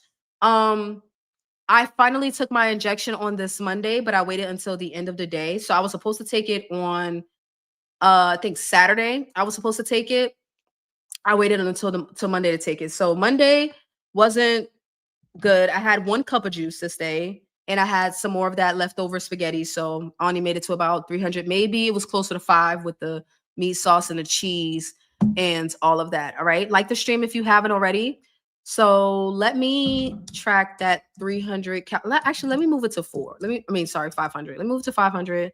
Let's say there was another 200 calories from the meat, sauce, and the cheese, and the one for the day before, I'm going to move that to 600 for the to add the meat, sauce, and the cheese. Okay. All right. So we're not doing too good. We're not doing too good. Okay. Now Tuesday was the day that I put my foot down and I thought I was ready to get out the house. Because I'm like, okay, enough already. It's been a full week, right? It's been a full 7 days. Enough is enough already, right? Have a good night, Delilah. See you guys. I said see you guys. See you, Delilah. You threw me off because you said Andrew. So I'm like, see you guys. All right. So this day I put my foot down and I'm like, all right, we're gonna get some calories in. So this is the first day in a week that I got over 1,000 calories. Let's see what I ate on this day. So I had a caramel iced coffee. Y'all know how I do. That was 150 calories. I had a protein shake, another 200 calories. And I made biscuits again. Okay. So the first batch, I'm not gonna lie, it literally got thrown away. Like I tried to have one, it was gross. I didn't like it. But I had a second can that was like slightly different. There was a different style. So I made another batch of biscuits so that I could have some bland bread to eat. I had 2 of those, which is 340 calories. I think that's very high. I wouldn't eat that regularly. I started to reintroduce bacon here, but man, it was hard. I had about 200 calories worth of bacon. I had 1 egg, 70 calories, a cup of juice, 100 calories. So I think having the bread again, having the calorie density of the bacon, and then the calorie density of the coffee pushed me over the 1,000 calories. Okay. You mean me and David? I know, right? But like when you said Andrew, of course I know who Andrew is, but I was thinking David. So I'm like, y'all, good night. Okay. All right. So this day I was feeling good. I tried to go back to the gym this day and I almost passed out in the gym. Like I tried to lift up a weight and I couldn't do anything with it. I couldn't get through my stretches. I couldn't do anything. So after a week of eating less than 1,000 calories, by the time I got to Tuesday, it was not looking good. It just was not looking good. So I'm going to track 1,100 calories for this Tuesday. And as far as the quality of the food, I mean, bacon, eggs, some bread, you're not gonna see a lot of fruits and vegetables on my log. Okay, like whatever. Protein shake. I've been having, a protein shake every day at this point. All right. So, well, most days. So now we're on Wednesday. Still not getting close to maintenance. I'm only at 900 calories this day. And I had the yogurt, the protein shake. I had biscuits left over, so I ended up finishing them throughout the week. So I had a couple of biscuits. I have found my kind of groove to get as close to 1,000 as possible. So my routine at this point was like, okay, get an iced coffee, that's nearly 200. Have a couple of biscuits, that's already cooked. All I gotta do is reheat it. That's another 350 calories. Have a yogurt, that's nearly another 200, and then a protein shake, that's another 200. It like it was like, okay, so this is my rhythm. I got the blandness. I couldn't do the bacon. So this was another thing. I could have gotten over 1,000, but I couldn't do the bacon and eggs. Like I was really, really struggling with like fatty food. So I could not do the bacon and eggs. That would have given me a decent amount of calories for the day, but I just couldn't do it on this particular day. They sell those biscuits in a bag frozen. You can make one for real. Know that. Pillsbury? Let me look. Frozen Pillsbury. What I did was I made a pan. Oh my god, that is so cool. I'm late. I'm saying it like, they just invented this. I'm saying it like they just invented this. I did not know that. I'm gonna look for those at the store, Jen, because just having one would have been enough. But I made a whole batch of like 8 and I just ate them throughout the week. Like I just because I couldn't eat anything else. So I was like, hey, have a couple biscuits. Okay, what biscuits are so frozen? Pillsbury Grand, the jumbo biscuits. I had made a whole pan of those on like Tuesday or something, and then I was just eating them throughout the week because I couldn't really eat much of anything else. And my gluten-free pretzels had gone stale. So, and I had like Tuesday was the first day I left the week. So from Tuesday to Tuesday, left the week. I'm sorry, left the house. Tuesday to Tuesday, I was in the house. Stupid Mike. I was in the house. I'm sorry, you're not a stupid Mike. I love my gift. But I was in the house for a week straight. Okay. So Tuesday was the first day I got out. No, it wasn't because I was getting iced coffee. I think Monday was the first day I got out. All right. So that was my rhythm. Give me an iced coffee, have some bread, and if I can get it down, have me a yogurt and a protein shake. That was my routine. Okay. Um, okay, so this is Wednesday. Okay, so how many calories? Okay, so we got 900.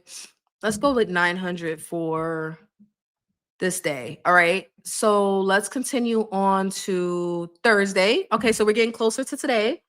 And like I said, I found my rhythm. So I think I just did the same thing all over again. Like at this point, I already know what I can get down. So I had Oh no, I didn't have 900. I only had 1600. I mean, I'm sorry, 600. I only had 600. Okay.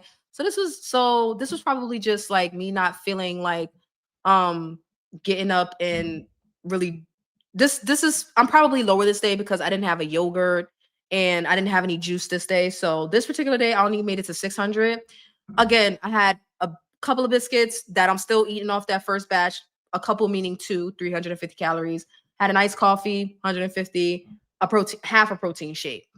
Now the reason I couldn't get as much food down is because I took my shot on Monday. So by the time I get to Thursday, even though I started to get my appetite back in the beginning of the week, now my appetite is crushed again because I've taken my injection. Okay. Okay. All right. So 600 for Thursday, not the greatest, but this is my GLP-1 talking at this point. This ain't even like me being sick no more. This is straight up GLP-1 talk. All right. So I think okay, yes, we have to do Friday and we have to do today. Now, Friday was interesting. I went out to dinner. Oh, you know what? I didn't there's no way to include alcohol on this. Like, you don't, how do you know? Are there calories in alcohol? I don't know. All right. So for Friday, which was yesterday, I had two biscuits left, so I ate it. I had two biscuits left, so I ate it. So that was 340 calories. And then I went out and I had pizza. I couldn't really eat a lot of it, and I didn't know how to track it because it wasn't like chain pizza. So I just found a log in the Lose It app. It's probably completely inaccurate. And I just tracked about 400 calories for my pizza. But I didn't include my wine. I didn't include my old fashions because there's no way to track that. Not that I know of anyway. So I had about 750 calories for yesterday. And then today was bad. Today was horrible. Okay. Today, hell yes, there are. I mean, okay, how do you track the calories in liquor? How do you track the calories in bourbon, Holly? I don't know. Okay. Your son's girlfriend bought you a yummy bacon burger. You are spoiled. Oh, how nice. I don't eat burgers, but that just sounds nice. Um, so I don't know. I don't know how I'm supposed to uh, track per shot for real. I could do that. Let me see. Let me see. Oh, I can put my bourbon in the app. Okay, I'm gonna do it. I'm gonna do it now. Okay, so let me add my bourbon to my Friday log. Okay, I didn't know I could do that. It never dawned on me to track my alcohol. Like I've never seen a nutrition fact label on a freaking bottle of alcohol. So how do you know how many calories is in it? That is so crazy. Lose It has data for alcohol. I did not know that. It never dawned on me. Okay, so I put 3 shots because I was being drunk last night. I put 3 shots of bourbon. Okay, and that was another 200 calories. Y'all put down the alcohol. It's keeping you fat. 200 calories, and that's not even including my glass of wine. I had um, I forgot what wine I had. I had a red wine. Let me just do Pinot Noir. Um, 120 calories per 6 ounces. Damn, that shit makes me not want to drink at all. That is like weight gain in a glass. I could drink a whole bottle of wine. I don't, but I could. Okay, maybe not a whole bottle, like half a bottle. My wine drinkers, my drinkers out there, be careful if you're trying to lose weight because this is crazy. I did not know this. That added a whole like extra 300 calories to my day, which still puts me under. So I'm still under eating, but we're gonna track 1,000 calories for Friday. Wow. Okay, I mean that's not horrible, but it's like I would have never tracked my alcohol. That's crazy. That's crazy. Oh my gosh. Okay. Cocktails are the worst in calories. And it's not even, and you know what's crazy? I ain't gonna lie. My old fashions probably, I know they have more calories because simple syrup is sugar. So you have the bourbon, which is about 60 to 70 calories per shot, and then you add the sugar into it. That's okay. I gotta keep that in mind. That's crazy. Dang it, Holly. Holly, you ruined me, Holly. I didn't know that I was being fat by drinking. Okay. Um, yeah, you have to track the other ingredients. So let's say I think there's about a teaspoon of sugar in each old fashioned. I think a bar spoon might be about a teaspoon of sugar. So let me y'all get on my nerves. Let me add 3 teaspoons of sugar. Um let me add 5 just in case. Let me just round up to 5. Okay, that's another 80 calories. Okay, so I'm gonna track 1,100 calories for yesterday. Y'all get on my last goddamn nerves. Y'all didn't have to do all that. Y'all didn't have to do all of that. Y'all didn't have to ruin that for me. Okay, you didn't have to do that. Okay, all right, freaking fine. Okay, so we went from I think about 600 calories, 700 calories to now 1,100. That's crazy work. So my drinks alone was 400 calories. I didn't have any soft drinks. I didn't have any juice. Did I have juice yesterday? I can't remember. So I'm not gonna track it. I'm not gonna track it. But my alcohol added another 400 calories. Wow. Imagine somebody like drinks like that like every weekend or like multiple times a week. My drinkers, be careful if you're trying to lose weight. Okay. So the last one we have is today, and we don't have another weigh in because I have to weigh in tomorrow. Today was not good because I was hung up over. Okay. So I only had 700 calories today. I couldn't really eat. And you know what I did? You know what I did? Oh wait, no, I didn't track something today. Hold on. I didn't track something. I didn't track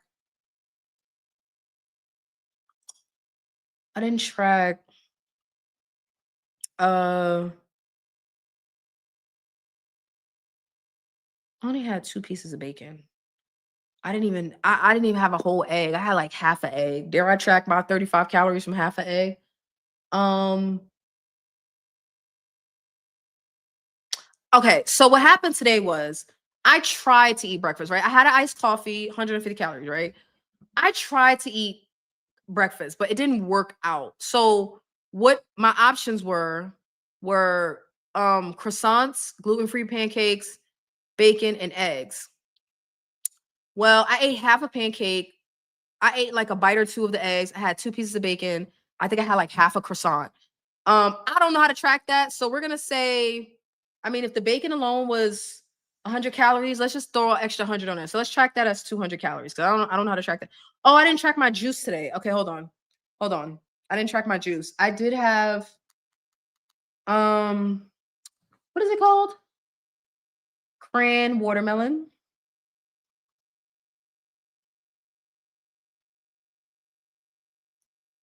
Yes, I had. I don't think that serving size is right, but let's just go with that. Okay, so that's about another 100 calories. Okay. All right, so we're tracking close to 1,000 today. We're tracking about 900 calories today. Um you had 725 calories in alcohol, but I didn't have a Manhattan. I didn't have a Manhattan. I had an old fashioned. And the only reason I'm saying that is because I don't so a Manhattan could be double like a Manhattan could be probably made with 2 shots or something. But I don't think the old fashioned is. I think the old fashioned is just one shot. 1 2 ounce pour or 1 ounce and one 1.5 ounce or 2 ounce pour. Um, because honestly, a if you look at an old fashioned without ice, it's like a quarter to maybe half the glass as far as ingredients go. Whereas a Manhattan would be a whole martini glass. So there's much more alcohol, I think, in a Manhattan than a old fashioned. You have walking bacon? No, I didn't have walking bacon. I was supposed to be walking. My trainer told me to walk, but I didn't. I've been struggling to get bacon back into my life. I really have. Like, I became really averse to my staples: chicken, bacon, eggs. I became really, really averse to those. Just put cranberry juice with anything now. Okay. Okay. Okay, so I had 900. Let's go with 900 for today. Let's go with wait, was 1100 yesterday? Yeah, because y'all ruined me by adding all that freaking y'all adding up my alcohol. Alcohol is free calories, people. I don't make the rules. I don't make the rules. Okay, so let's see how I did for this week. I think last time I only had 7 days. I mean, 6 days. I think this time I have 7 because of when I started counting. I started counting on a Sunday. All right, so we started out with 600 to 500 calories the first couple of days. And then we went up to 1100, which is not bad. That's like, I didn't make it to maintenance at any point during this week. And then 900, 600, 750, 1100, and 900. Okay, so that's 6,000 and 6,500 calories. It was 6,450, but I'm gonna round up to 6,500. So 6,500 calories for this week divided by 7. It's not much more. It's only about 1,000 calories more for the week than last time. So I'm still under 1,000 calories per day on average. So 928. Oh shit, I meant to keep the last one. 928 was my average. Okay, hold on. So for the first week, it was 5,500 with an average of, I think, 912. Week 2 is 6,500 and an average of 928. Sorry for banging. I gotta figure out this mic situation. Okay. Now we're gonna look at what I should be eating. Okay, so I'm gonna weigh in tomorrow. So we're gonna see how that last week. Let's remove this for a second.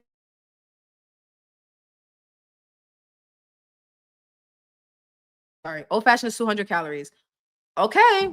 I mean, it really depends to me, because to me it depends on how much simple syrup is being used, and how much alcohol. So I don't know. We could go with 200 calories. That'll probably add. I had 3 of them, so I tracked them at. I'll split the difference with you, Holly. I'll go 150. Let's go with 150 for the old fashions. So let's add another 200 calories. Let's just add let's add another 200 calories to, which day was that? That was Friday. So let's say instead of 1100, let's say I ended at 1300. 1300 and 6,500. So let's say 6,700. Still don't think that puts me over an average of 1,000 though. 6,700 divided by 7. Nope, it puts me at 957 on average. Still not over 1,000. Okay. All right. So the first week, I averaged about 900 calories per day and I lost 2.8 pounds. So for the second week in a row, I averaged less than 1,000 calories, about 9 to 950. Do y'all think I get the same similar results the second week of eating under 1,000 calories? First of all, let me ask y'all this. How many of y'all consider eating less than 1,000 calories to be under eating? I'll wait for y'all to answer. Do y'all consider that to be under eating? Now, the question isn't whether or not I'm sick. The point is, do you consider it under eating? Because this was my recovery week of eating. But commercial mixes are high in calories. Yeah, but that's what I'm trying to tell you, Holly. Old fashions are just bourbon, simple syrup, and some bitters. There is no mix. There's no mix in it. Like there's no like cranberry juice or Sprite or like there's none of that. It's literally bourbon, and a teaspoon, if you like it sweeter, 2 teaspoons of sugar. That's what it is. That's why I'm like, I doubt that's a 200 calorie drink. If maybe 100 to 150, I think 150 is even too high. Because a teaspoon of sugar is like 5 calories, like 5 grams of carbs. So it's not even, not to say it's not a lot, but it's not a lot. It's under eating. Okay, so we would say 1,000 calories. 900 is under eating. So do y'all think in the second week I'm gonna get similar results? Like I'm gonna lose more than a pound? I literally gave y'all everything from last Sunday up until a couple hours ago, like earlier today. I'm not gonna eat anything else today. I'm just gonna drink my water. I wasn't really hungry today, which is weird. Like it could be because I was hungover. Like I was not feeling good. I didn't know which end it was going to come out of, and the answer was neither in the end. Like it didn't come out of either end. But I was feeling really sick today. So oh no, wait, I'm sorry. We gotta go back. I'm sorry. Okay, I didn't tell y'all where the calories came from today. Okay, so I had a nice coffee, as always, 150 calories. I had 2 pieces of bacon that I know for sure, and I know the brand, so that was about 100 calories. But I had like half a gluten-free pancake, half a croissant, a bite of egg. I don't know how to count that, so I added an extra 100 calories. I added my juice in there, my cranberry juice, another 100 calories. And I went to McDonald's today, y'all. Now I was craving it. I don't know why, right? I don't know what it is with me and the McDonald's. Most of the time I'm going to McDonald's and I'm just on autopilot. But today I was like, no, I want some. Matter of fact, I know what triggered it. I was cleaning my car out and I had a McDonald's bag in there. I was like, oh, I really would like some McDonald's fries. So I had a small fry, 4-piece nugget, and I was feeling froggy today. Like this is like twice in a month, which is rare. And I got me a soda. I got me a small Sprite. It was some about, after not eating for a week, it was just like some about this just feels right in my spirit. I know it's wrong, but if it's wrong, I don't want to be right. So I had me a 4-piece nugget, small fry, and a small Sprite, and that worked out to be roughly 600 calories. So that's where my 1,000-ish calories came from today. It wasn't the best. I'm not gonna go back to eating out, several times a week or anything, but I will say being in the house allowed me to not be able to eat fast food. I didn't do any food delivery while I was sick. Like that KFC that I got delivered was before I got sick. So y'all think I lost weight this week or what? It worked out to be, I would say the composition of the calories was slightly different, but it worked out to be on average about 900 calories. So the first week I was definitely sick, lost about 2.5, almost 3 pounds, closer to 3 pounds. And this week is my recovery week, not feeling as sick. I really thought I was eating a lot more, but tracking it, it's like that's not what it said. They're like my tracking doesn't reflect that I was eating more. So about the same number of calories. So do I maintain? Do I lose? Do I gain? I don't think anybody's gonna say gain, but what do y'all think? Yes, it's under eating. Unfortunately, I do it quite often because I forget to eat and my body reacts to it. Okay. A road apple is what I eat when I'm driving down the road. I used to smoke cigs, but now I eat an apple instead on the road. That is so funny and kind of cute. And I have walking bacon, okay? Okay. I need my calories in, calories out people. Technically all of y'all, but I need specifically my calories in, calories out people. Okay? My calories have been cut for a second week in a row. Do I lose weight this week? When was the drinking day and weight day? Weigh-in is tomorrow. Drinking was yesterday. I haven't weighed in yet. So I don't even have the answer yet. I'm asking y'all what y'all think is gonna happen. I drank yesterday. I weigh in, and I was telling, I'm like, oh my God, you've ruined my weigh-in. I know you've ruined my weigh-in, but I weigh in tomorrow morning. What do y'all think? A second week of virtually the same amount of calories, except this week my calories came from bread, alcohol, and caramel iced coffee, I would say was the bulk of it, which sounds horrible. Last week was more like, at the beginning of the week was like fried food. And then for the rest of the week, it was like yogurt, protein shakes, or whatever. I think you lost again, but do wonder if alcohol will have an impact. So maybe not as much as you lost last week. Okay, so Kim thinks I lost. Misha, my hair shedded more, not fell out. Did I miss a comment? Oh, did you have hair loss? I've seen people report this as a side effect. You want to see? I can show you. Y'all let me know. Y'all let me know in the chat. If y'all think I lost weight this week, because I don't know the answer yet. I'm gonna weigh in tomorrow. All right, so let me show Misha. My hair thinned. It wasn't like falling out in clumps, but I definitely had some thinning. So I'll show you my hair at the beginning of my journey. I started out on compound tirzepatide. Now I'm on branded Zepbound. So I'll show you my hair at the beginning, and then I'll show you my hair currently, right? Like you can kind of see it here. I got some clip-ins in, but I'll show it to you without the clip-ins. Okay, so while y'all answer that, let's get into when I was going bald. It was bad. It was real bad. Okay, so I remember. Okay.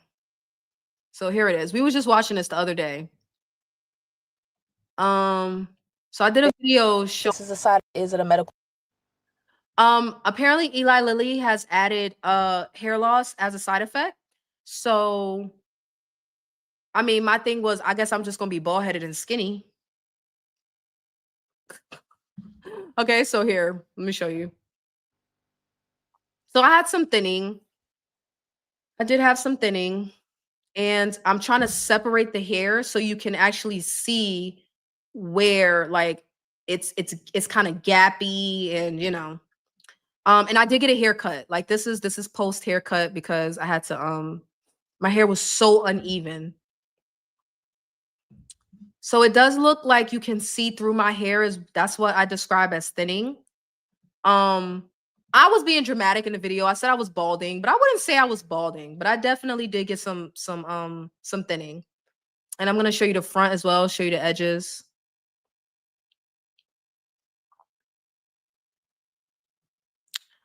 I actually haven't taken any video of the back of my head to be able to say if those parts grew back. Like my hair got longer, but I don't know if those areas ever got fixed. See, I think my edges still look like this, even though the hair might actually be longer.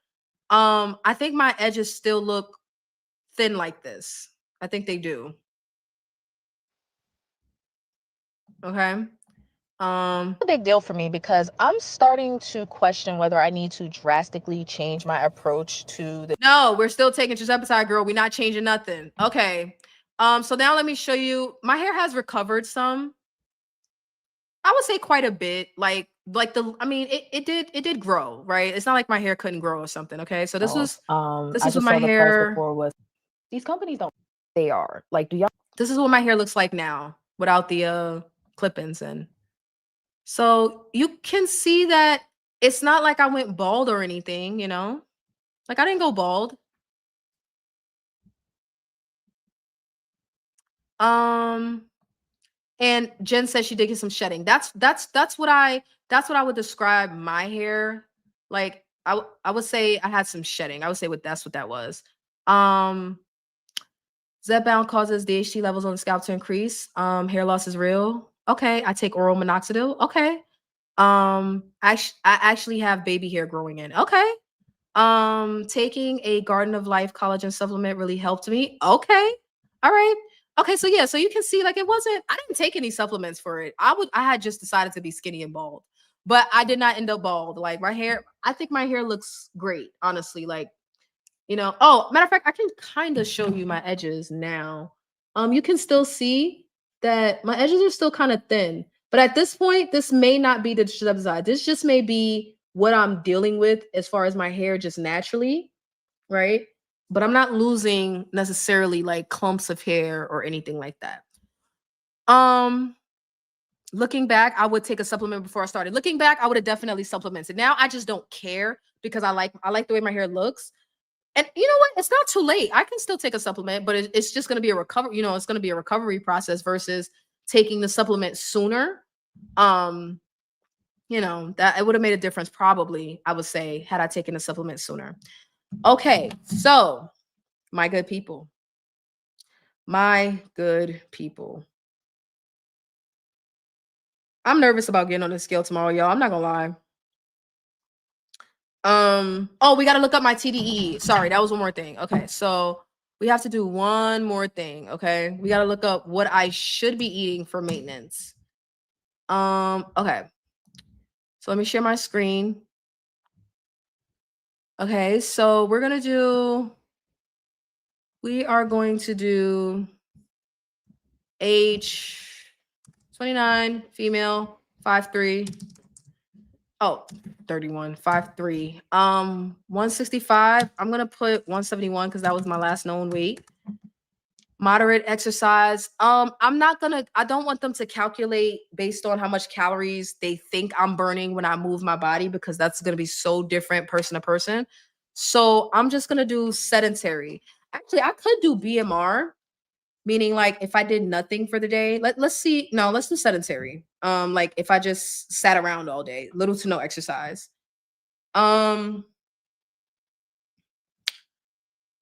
My TDEE to maintain, wow, it actually dropped. It was like 1850 for the longest. It's 1764. So I should be eating around 1700 calories a day. 17, I'll even say to 1800. Like 18 wouldn't hurt me because I do work out. So that works out to be about, let's see how many calories that is for the week. 17 times 7. So I should be eating close to 12,000 calories a week. I don't think it really matters where those calories fall in the week. That's why some days I have a higher calorie count, some days I have a lower. So I should be eating about 12,000 calories a week, but I'm only eating about 5 to 6,000. So I'm eating about half of what I should be.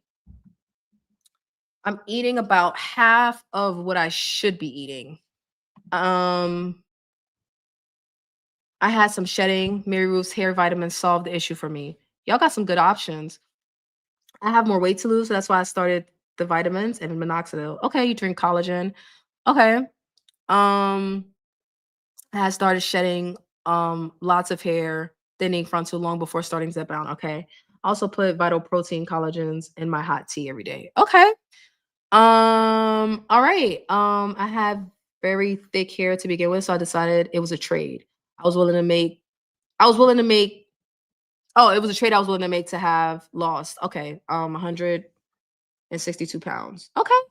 Well, I mean, I care about my hair. Don't get me wrong, but I just wore braids for the past year and called it a day. Now I'm trying to make sure I'm actually caring for my natural hair.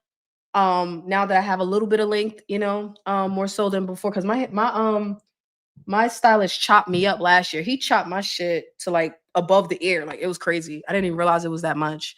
You heard Mary Ruth is really good. Okay, I haven't heard of that. All right, so I should be eating about 12,000 calories a day. I'm only eating 5 to 6. Now, okay, so my calories in, calories out, people. Okay, so we've seen 1 week of calorie cutting and we've seen the scale drop. Does that mean that the calorie cutting caused the scale to drop? It could be. We don't know, right? We don't know if that was the direct causation, but it's definitely, I would say, correlated, right? It's related to me eating less is definitely related to the scale dropping, right? Now, I did this not quite the same, but I managed to get this, let's just say virtually the same amount of calories for a whole additional week. If the calorie counters are correct, if the calories in, calories out, calories in, calories out, people, if they are correct, I most definitely lost weight this week. There's no way around that. If they are, let's say, on the right track, I won't even say correct. If they are onto something, then why would I lose weight 1 week and not the next? Why? Why would I lose weight 1 week and not the next? Thank you, sweetie. You think I'm gonna drop more? Okay, so let me ask you this. So if I get on that scale tomorrow, right? First time I lost nearly 3 pounds, right? It was 3 pounds, but I had a higher, like I weighed in on Sunday after I had already started eating and stuff. So it was a full 3 pounds. But so if I drop 3 pounds in 1 week, eating roughly 900 calories, and then I weigh in again tomorrow after another week of eating roughly 900 calories, and the scale is down, what's to stop me from just eating 900 calories for the rest of my journey? Who thinks that would be a bad idea? I'll leave the weight loss is higher on my list than my hair. Yeah, absolutely. Going out on a limb by myself. No, I think I won't say we all felt that way. I felt that way. I was like, I guess I'm gonna be bald. No, because there was a moment where I was like, maybe I should reconsider what I'm doing here, but I'm like, no. You'll go down unless your body goes into starvation mode and inflammation comes on. I don't want to hear about no inflammation. Don't be trying to sidetrack me, sweet tea, and start introducing other factors. We talking about calories here. We talking about calories in, calories out. Okay, cutting calories according to the people will cause you to lose weight. We saw me cut my calories in 1 week. We saw the scale drop. Some people will say it was about more than calories. Some people will say it was all about the calories. Okay. Well, now it's week 2. My calories have been cut. If I get on that scale tomorrow and it's down, what's to stop me? What's to stop me from just continuing to do what works? You could lose 1 week and not the next if your metabolism slows to compensate for lack of sufficient calories. Okay. I can't see your name. Sorry. For better or worse, hey, in my experience, you'll maintain given a dramatic drop in calories last week. That's one way to look at it. So, for better or worse, thinks I'm going to maintain because I already dropped the 3 pounds. What do y'all think about that?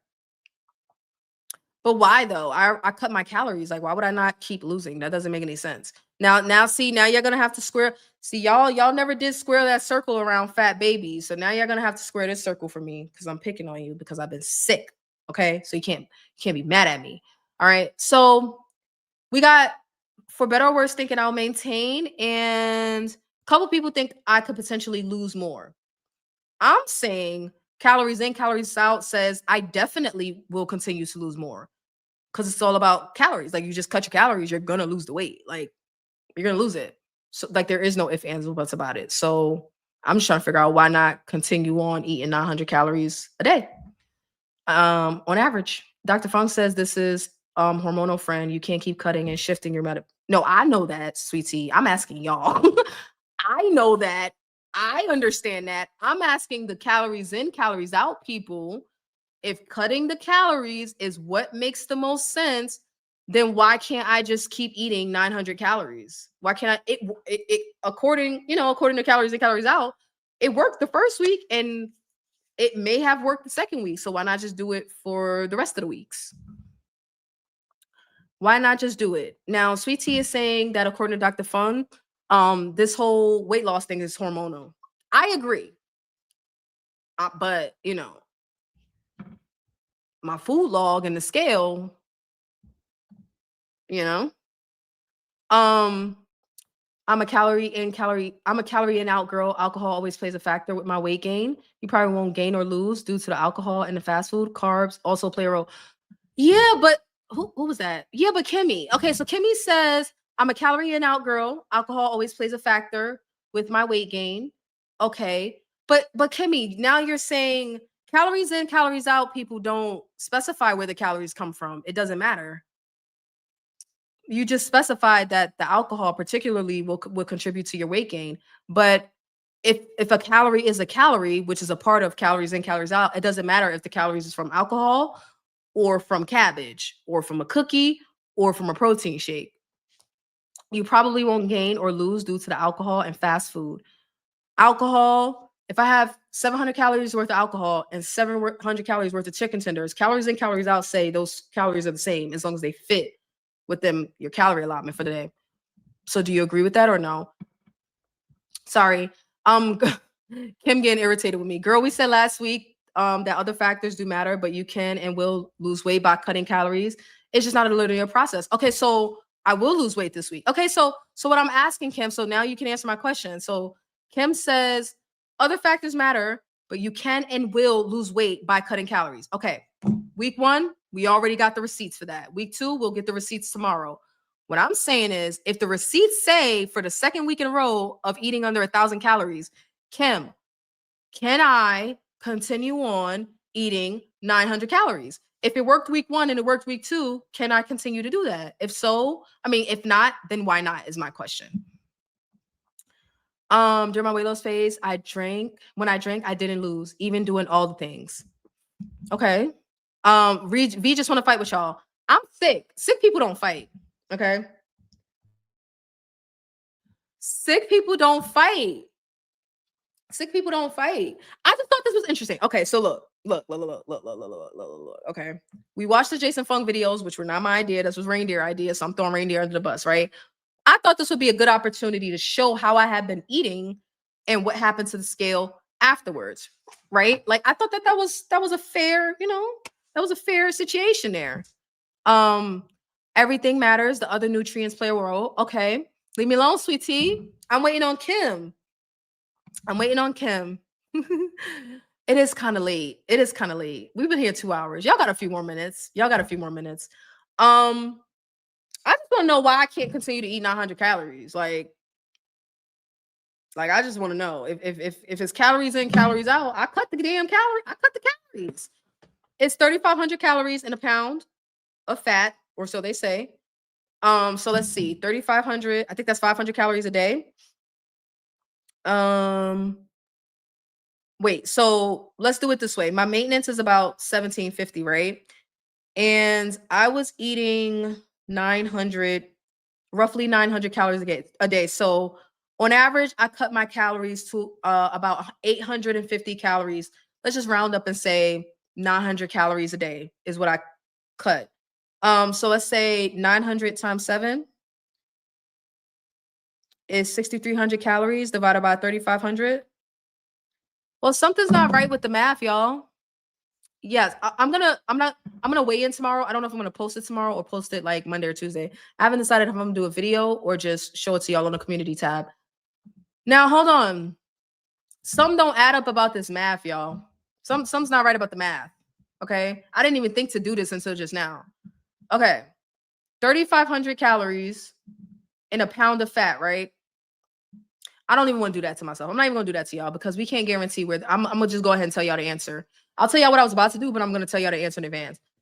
The answer in advance is we don't know where we don't know where that weight loss came from. We don't know if it was fluid.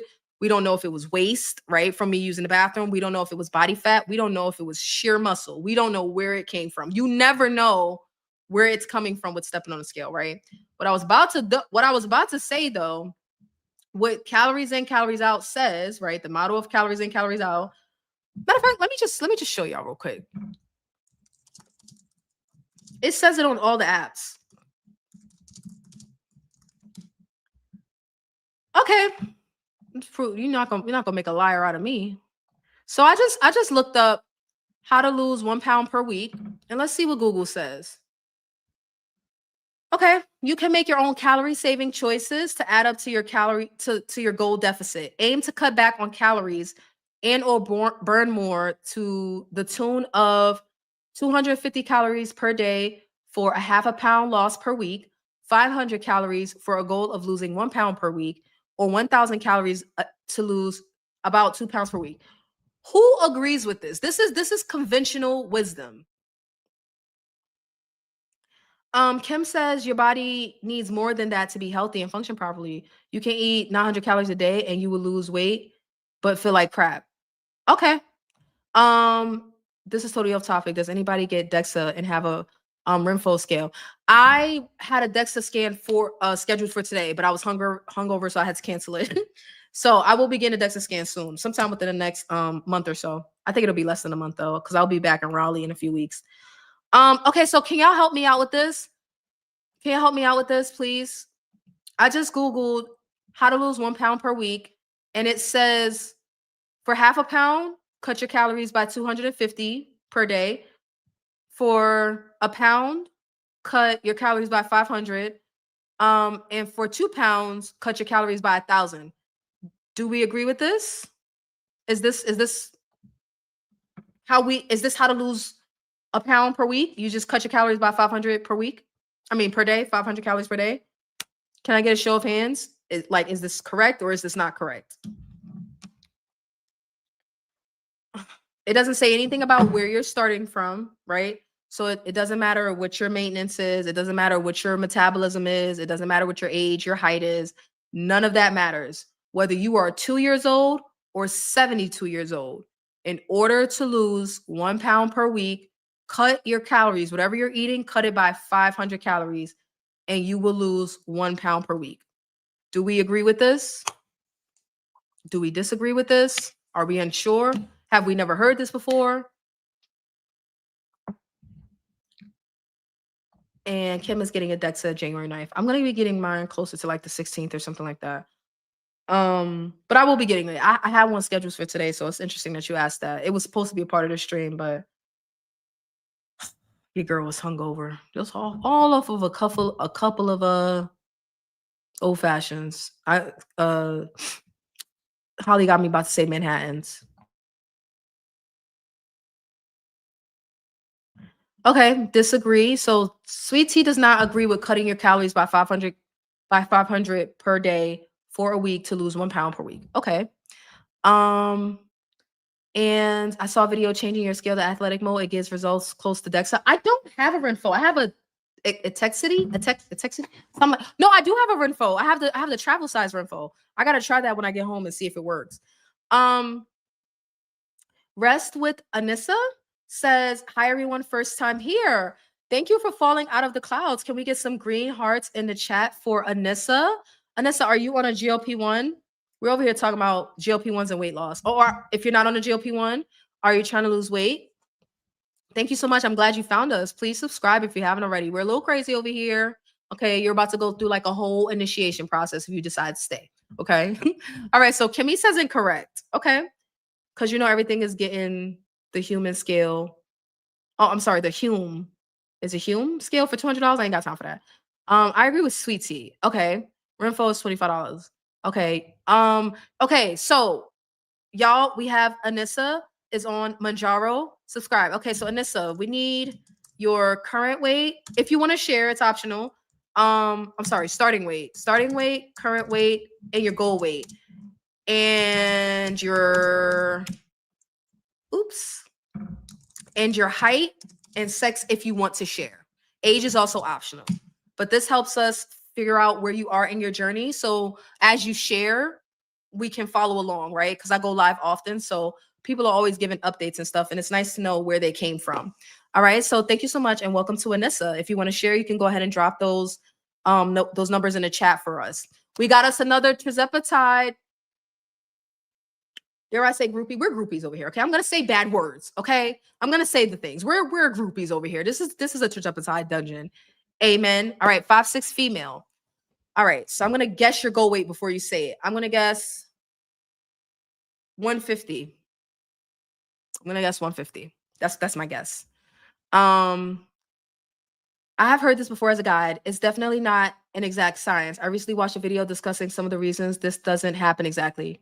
Well, Kim, you know, I love to pick on you, Kim. You're such a good sport, but I'm gonna need you to help me out. Okay. Now, Kim, did you not say? I know you said it. I don't need to ask you. Did you not say? I'm just being extra. Okay, so Kim, you told me that you lost, what was it, about 60 pounds, I think, by cutting calories. How many calories did you cut? If you didn't use this formula, how many calories did you cut? I was close, y'all. Current weight 167 and goal of 154. Congratulations on all of your weight loss thus far. All right. So I need someone to test this theory. I changed my scale and it changed a few things. Like what? Tell us more. I'm okay with cutting your intake with movement. 500 calories burned off your total food intake will maintain your metabolism versus cutting food, which will cause a stall without moving in strength train. Okay, so Sweet Tea is saying you can cut the calories, but you should do it through exercise versus just eating less because one is more protective of the metabolism. Okay.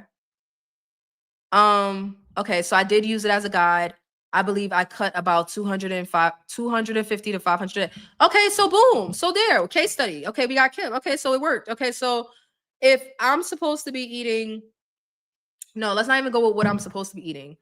I'm eating, no, let's go. Okay, let me not be unfair. Let me go with what I'm supposed to be eating. Let's say about 1,800 calories a day because it's like 1,750, but it's easier to do the numbers if I say 1,800.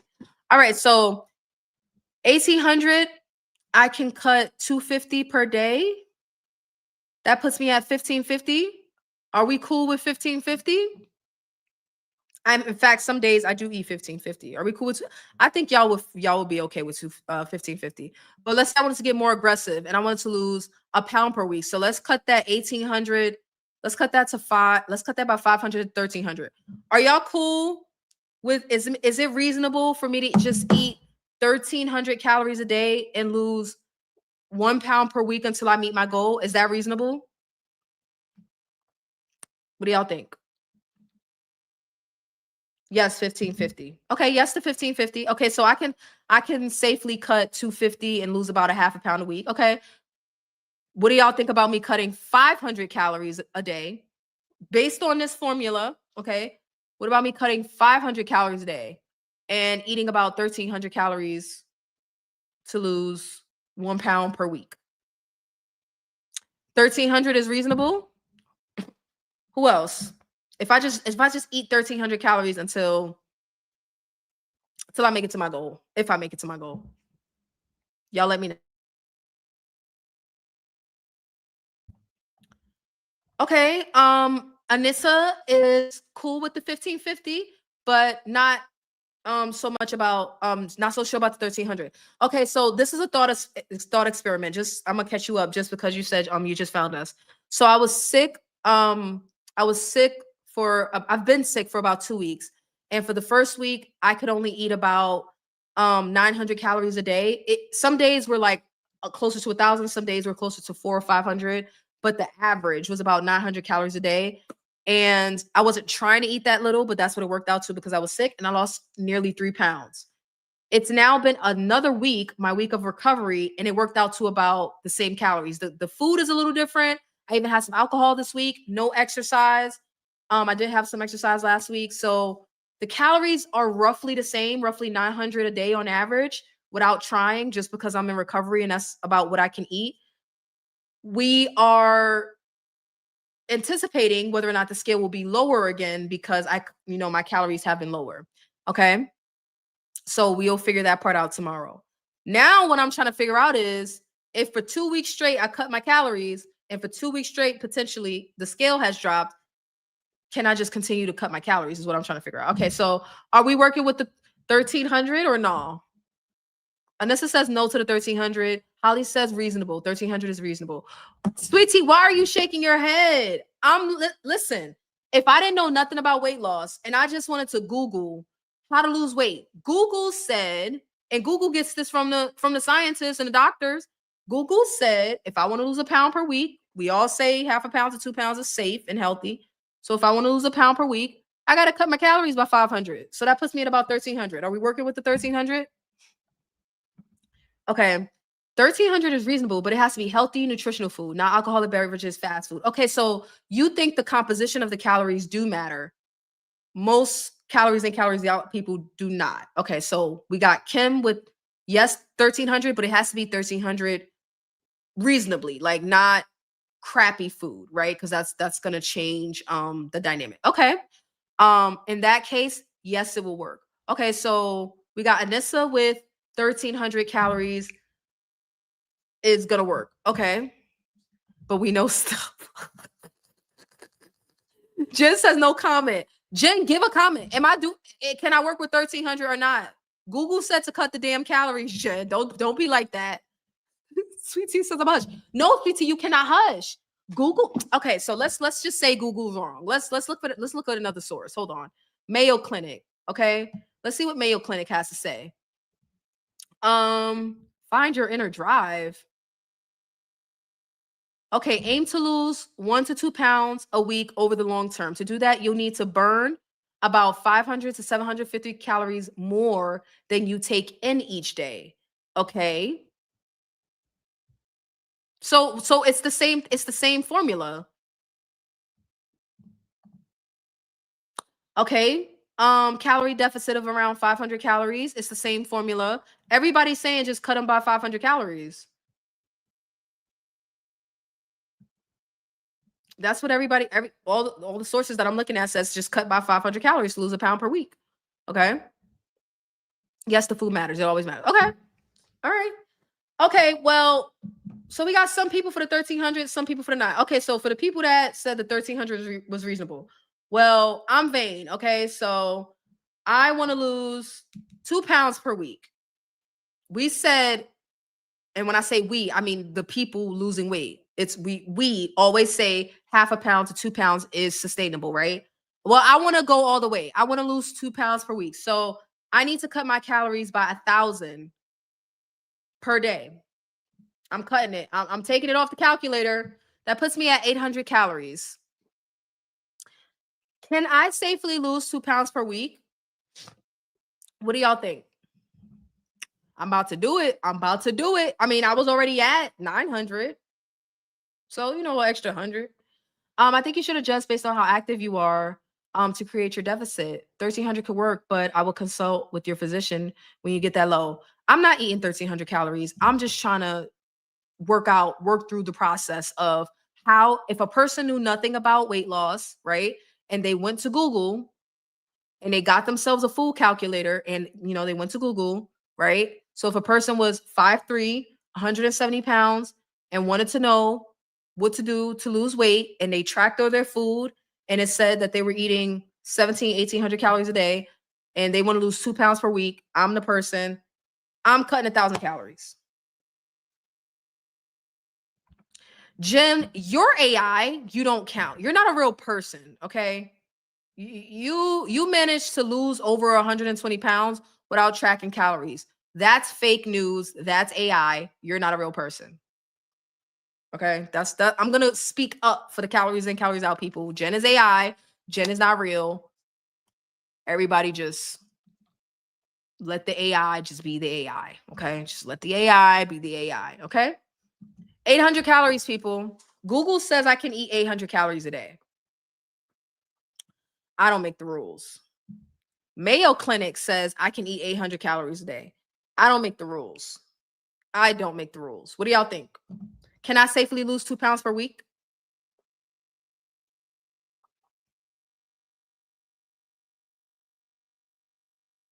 Why y'all up? It's late. You're getting kind of quiet out here.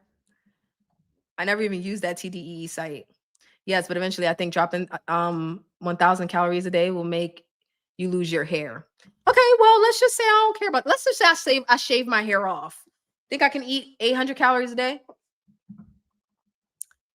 Stop the sweet drinks, fried food, no carbs, eat like a bird, and your weight will fall off. Drink protein drinks made with good ingredients. Yeah, but that doesn't tell me how many calories. I'm just trying to figure out, can I eat just 800 calories a day, lose 2 pounds per week until I get to my goal?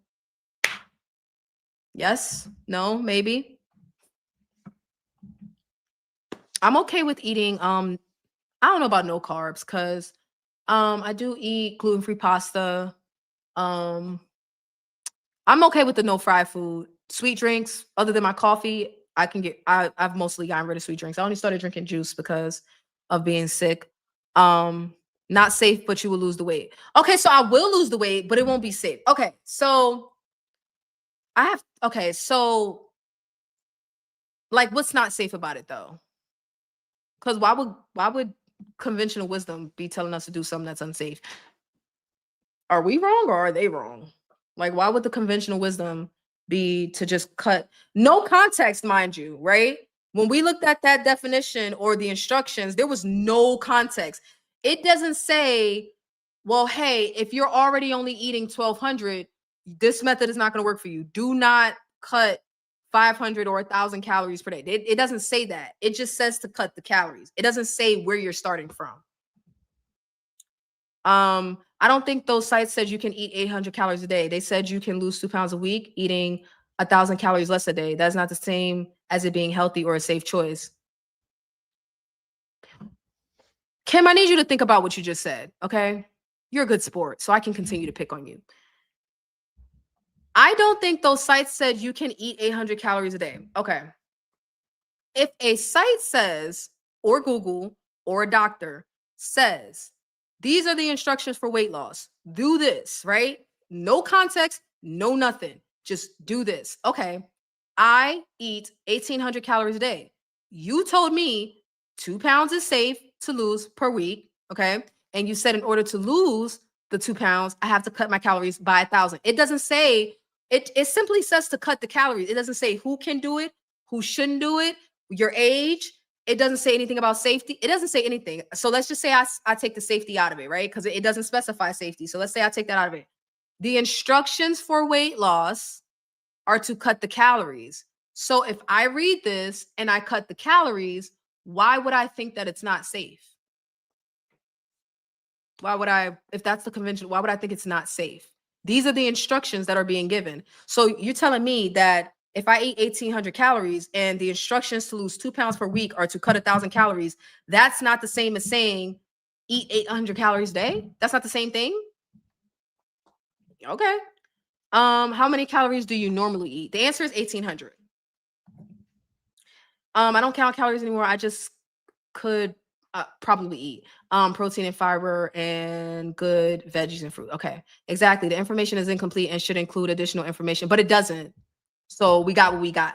It should. That would be nice, but it doesn't. It doesn't. It doesn't include the information. It doesn't include it. So we're all in agreement. If you cut the calories, the weight will come off. So what's wrong? I guess the point, the thought that I'm trying to provoke is we're agreeing that the calorie cutting works. You even said that you followed this guide earlier, Kim. Like you said you lost the weight, right? That was your beef with Dr. Fung. You said you lost the weight by cutting calories. You said this is the guidance that you use. So if it worked for you, I don't see why it wouldn't work for me, because they're just giving a blanket guidance of cut the calories. So what's the issue with just cutting the 1,000 calories is what I'm trying to figure out. Like, some people said no problem. Some people said it's not safe, but didn't really say why. Some people said, well, it'll work, but it may not be safe. So nobody's really saying that it won't work, right? I think that's the issue that some people have with Dr. Jason Fung. He makes it sound like the calorie cutting won't work. So then the natural question is, well, are you saying that cutting calories won't work, Dr. Jason Fung? I don't think he is, but that's the natural question. So if we're all in agreement that calorie cutting works, it does work, then the guidance is correct, is it not? Because I asked y'all who agrees and who don't, and most of y'all said y'all didn't agree with. What does it say? Let's scroll back up. You can make your own calorie saving choices to add up to your goal deficit. Aim to cut back on calories and or burn more to the tune of 250 calories per day for half a pound of loss per week, 500 calories for a goal of losing a pound per week, or 1,000 calories to lose about 2 pounds per week. I think it's interesting how they were exact for 250 and 500, but then when they got to 1,000, they said about. Weird. 1,800 isn't too high for someone your size. I don't know. I work out, so I would say no. I would say actually 1,800 is pretty low, because 1,800 is if I do nothing. It's really 1,750, but if I did nothing but lounge around all day, I would maintain at 1,750 calories for the day based on my height. With exercise, I can afford to eat a little more. I just don't, because it's hard to on a GLP-1. But what I tend to do is load my calories up on more active days, so I have more of an appetite to get those calories in. But on low activity days, it kind of drops to about 1,500. So to answer your question, Jen, I probably average about 1,700 to 1,800, but it's not 1,800 every day. It's like 1,500 some days, and then like 1,800 to 2,000 other days, and it just kind of averages out. It works, but we have to use common sense and guidance from other sources. Okay, like our physicians. It will work. Just smoking crack will work, but not a good long-term plan. Okay. So what's the guidance from doctors again? What's the guidance from doctors? What I mean, because I figured if doctors knew how to successfully lose weight, people would not be going crazy over GLP-1s right now. So what exactly is the guidance from doctors on weight loss? How many of you have doctors that successfully told you how to lose weight? I'll wait. I'll go first. I didn't have one. So I would love to know how many of you, by show of hands, had doctors that before being on the GLP-1 had doctors that successfully guided you through weight loss? Dare I ask how many of you had fat doctors or have fat doctors? But that's irrelevant. We don't gotta talk about that. How many of you, by show of hands, have doctors that have successfully guided you through weight loss at any point in life? 1,200 calories from docs. I'm trying to figure out what they say, because I thought they say this. That's what I thought they say. I haven't had a doctor successfully guide me through weight loss. But if I went to a doctor and I wanted to know how to lose weight, I don't think that they would know what to tell me. And if they told me anything, I think that they would tell me this. Or if not calorie specific, they would say lower the fat. They might even say lower the sugar now these days, but that wasn't always the case. So they would say things that would imply just lower your calories. That's what I would think, even if they didn't say these numbers. Nobody had a doctor that successfully guided them through weight loss? Okay, so let's go back to Kim's comment. It works, but we have to use common sense. I agree with you. That is the point. I'm trying to figure out what the common sense is. So earlier, Sweetie said, yeah, but we know stuff. Oh my God, I'm gonna just shut up. Yeah, but like not everybody does. That's the point that I'm trying to make.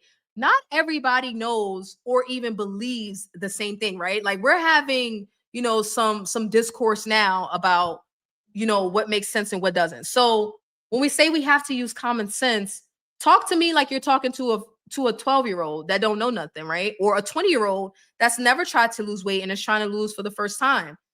If somebody, remember the qualification I gave, if somebody did not know anything about weight loss and they looked at this, they would probably do this. But most of y'all said, y'all don't even agree with this, yet we said that calorie cutting works. I'm confused. So let me not. So calorie cutting works, but we got to use common sense. What's the common sense? Help me find the common sense point. So like, is 1,000 calories cutting? Is that okay? So it's 250 to 500 like good common sense, but 1,000 cutting 1,000 is ridiculous. Is that what the point you were trying to make him? So cutting 250 calories a day to lose half a pound is reasonable. Cutting 500 calories a day to lose a full pound is reasonable. But once you start getting to cutting 1,000 calories to lose 2 pounds, we're leaving the realm of common sense. Is that what you're saying? My physician recommended I take Zepbound. My doctor is thin. We discuss my diet and I see her every 4 months or so. Right. But what happened before Zepbound? Because Zepbound is kind of like we're doing the work, but Zepbound is helping us do the work. Right. So that doesn't take. Talk to your doctors. Don't listen to me. I don't know nothing, but I don't take much input from our doctors other than to write the prescription, right? And to take our weight and do our vitals and stuff like that. Our labs, all of that. Before a GLP-1, people, Kim, I almost called you Kimberly. I got a sister named Kimberly. I almost called you Kimberly. Okay. Before a GLP-1, has anybody had a doctor that successfully guided them through weight loss? The information is incomplete and should include additional information and guidance, like from our physicians, right? Like our physicians. What guidance are the physicians giving is what I'm trying to figure out. And if we don't have an answer to that, okay, where's the common sense point? Since we have to use common sense. Since, okay, so how much you cut should depend on your current intake. How many calories you're currently eating, current weight, etc. My gynecologist once told me to lay off the carbs if I wanted to lose weight. Okay, so yeah, okay, so some might tell you to lay off the carbs. They might not give you specific caloric goals. Okay, did you listen? Did it work? Or you didn't listen to her? Or you did listen to her, but it didn't work? Did it work? Did it not work? Did you listen? Did you not listen?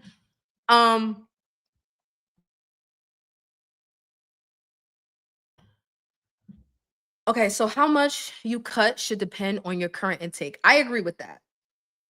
So I can't cut 1,000, right? Or can I? I don't know. Did we ever answer that? I think some people did. What was your answer, Kim? That I could cut the 1,000? Okay, so how much you cut should depend on your current intake. Okay, so we're giving further context. All right. So current intake 1,800. So actually, my current intake is at about 900. So there's no way for me to cut 1,000, right? Because I'd be at negative 100. All right, so that's not going to work. So let's just say my current intake is what I should be eating, right? Let's say I'm cutting from my maintenance, which is 1,800. So 1,000 would be too much, or would that be reasonable? How many calories you're currently eating? Well, you just said current, so I can't even do that. So you said how much you cut should depend on your current intake. How many calories you're currently eating? Current. Wait. Okay. So current. Currently, I eat about 900 calories a day. So there's no way for me to cut 1,000. So I can't lose 2 pounds per week. I don't eat enough to cut the 1,000 that I would need, right? So can I cut like from this 900? Can I cut like 250? Can I cut 500? Hell to the no. Oh, you didn't listen. Okay. I thought so, Jen. You don't seem like the type that would listen. You don't seem like the type that would listen, Jen. 1,500 calories sounds reasonable. I think that's reasonable. But I'm trying to figure out where the common sense point is. I know y'all will I'm probably getting on your nerves like, oh my God, we get it. No, you don't. Okay. So y'all gotta help because I'm about to go into a new week of eating, right?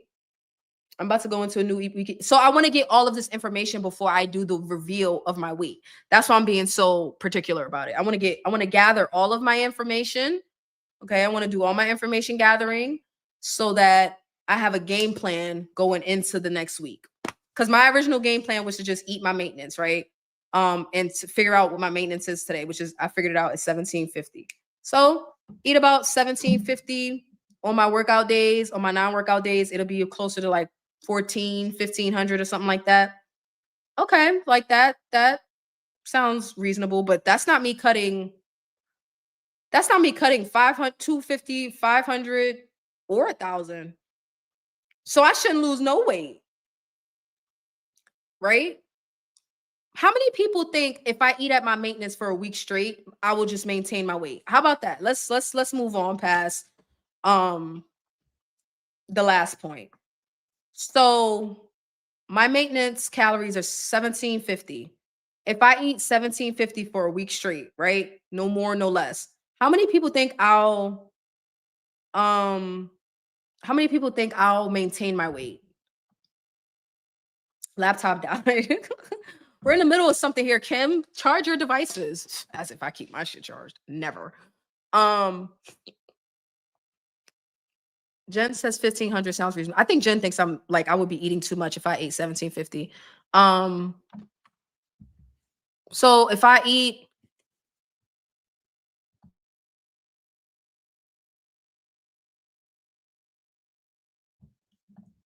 for better or worse says depends on how many calories you burn. Okay, so now we've moved on to exercise. Okay, so yes, I'm gonna be exercising, but so are y'all saying I need to account for the calories being burned through exercise? Kim says, are you working out? Yes, and I will be. I didn't work out for the past 2 weeks. Well, the past week, the beginning of the first week, I did work out. And for better or worse says depends on how many calories you burn. Okay. Are you working out? Oh, Sweet Tea also said, are you working out? Are you drinking water? How's your sleep and your stress levels? I'm just trying to figure out if I eat the 1,800 calories, am I going to maintain my weight? I'm not even getting into sleep and stress and all of that. Why are y'all making it seem like it's so hard to just focus on calories? Like, are y'all forgetting the plot? Yes, I'm working out. Okay. I'm just trying to understand, right? I'm trying to understand one, if I didn't know any better, how this would play out, right? Like, what would you tell to a person that's just figuring this out for the first time? And I'm also trying to figure out like how much the calories that I'm consuming are playing, like how much the cutting is playing a role in the results that I'm seeing on the scale. That's what I'm trying to figure out. Hi Andrew, how are you doing? Are you losing at 1,800? Honestly, I couldn't tell you because I just started tracking every single day. So I picked a bad week to track every single day. I don't make it to 1800 most days. Most days I probably make it to like most days I probably make it somewhere between 12 and 15. If I really push it, I'll make it to like 17 or whatever. And I'm not obviously gaining weight. But I've been maintaining up until this past few weeks. I've been maintaining for quite some time. So I mean, I honestly that one's a little tricky, Jen. But to answer your question, that's what I'm trying to figure out in the coming week, right? I'm trying to figure out if I eat the maintenance 1750, 1800 with exercise, will I lose? So is that a yes? Hi, Sandy. Hello, how are you doing? I'm the eat less, move more crew, most likely by myself. Okay, I don't think you're by yourself. I think that's what everybody else is saying. Well, not everybody, but I think that's what most people are saying. Eat less, which is cutting the calories, move more, which is burn the calories. Now, Sweet Tea said don't eat less, but do exercise more. Sweet Tea said don't eat less, but do exercise more. Okay. So you're saying do both, Jen. You're saying do both. So I don't think I got an answer. I'd stay in a calorie deficit, walk steps, drink water. Oh my God, Sweet Tea and that skinny talk. You love that water, girl. Like water is important, but I am not the like about to drink 2 gallons of water a day, girly. But I got you. Okay, so I'm not gonna pick on you about the water. Okay. All right. So I'd stay in a calorie deficit, walks. Okay, so we're back to the calorie deficit. Okay, so calorie deficit. I'm trying to figure out what the deficit is. If I'm supposed to eat 1750 to maintain, right? Like whether I like no exercise, no nothing, 1750 keeps me at my current weight, right? As far as calories. What's the proper deficit? That's the question now. Since Sweet Tea brought it up. That is the question. What is the proper deficit? This definition gives me 3 options. Cut 250, cut 500, cut 1,000. So what's the proper deficit for my eating at 1,700 calories? What's the proper deficit? Now we're getting somewhere. Now I think we can get somewhere. Okay. What's the proper deficit?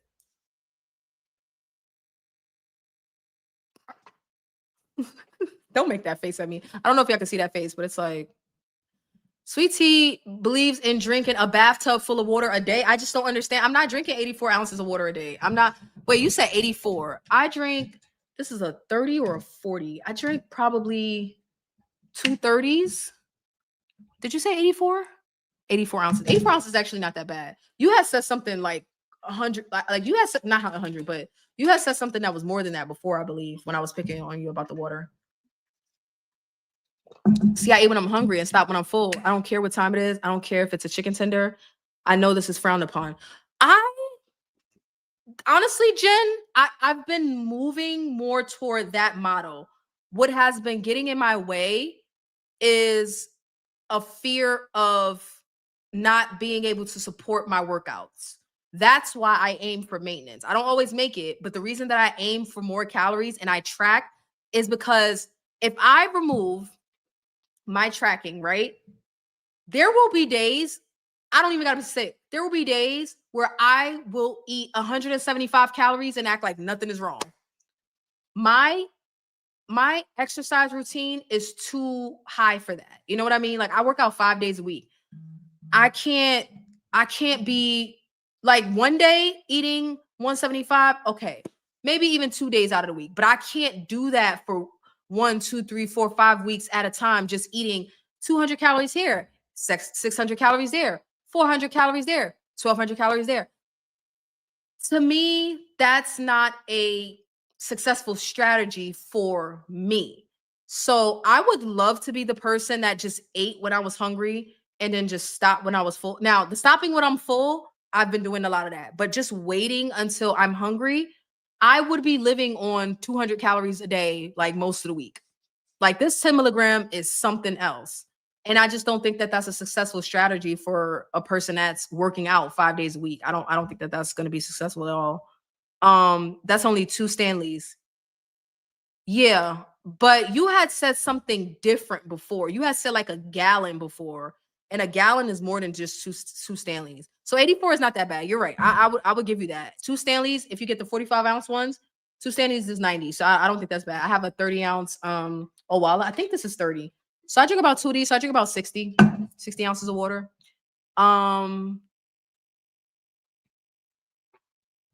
2 40-ounce bottles is not a bathtub. Sweetie, I'm teasing you because before you said something outrageous like a gallon, okay? And a gallon is not 2 Stanleys. It's like 4 Stanleys. So, or 3 or some. And I was like, no, like, So you've come back down to reality with 84 ounces. I could work with the 84, but that ain't what you said a while ago. I'm being picky. What does support my workout mean? Eating before the workout or after? Supporting my workout means having enough food for recovery. So like whether I eat, sometimes I eat before, sometimes I don't. That's not what I meant. When I say supporting my workout, I mean supporting my recovery. So if I'm lifting weights 3 days a week and I'm doing total body exercises the other 2, so I'm working out 5 days a week doing some sort of strength training, there's no way I'm rebuilding my muscle if I just eat intuitively. Because I don't crave the food. I just don't. So if I was to eat intuitively when I'm hungry, stop when I'm full, if I was just to do that for weeks on end, I wouldn't get nearly enough protein for my recovery. So I should be eating about 100 to 150 grams of protein. I'd probably eat about 40 grams. I'd probably eat about 40 grams of protein.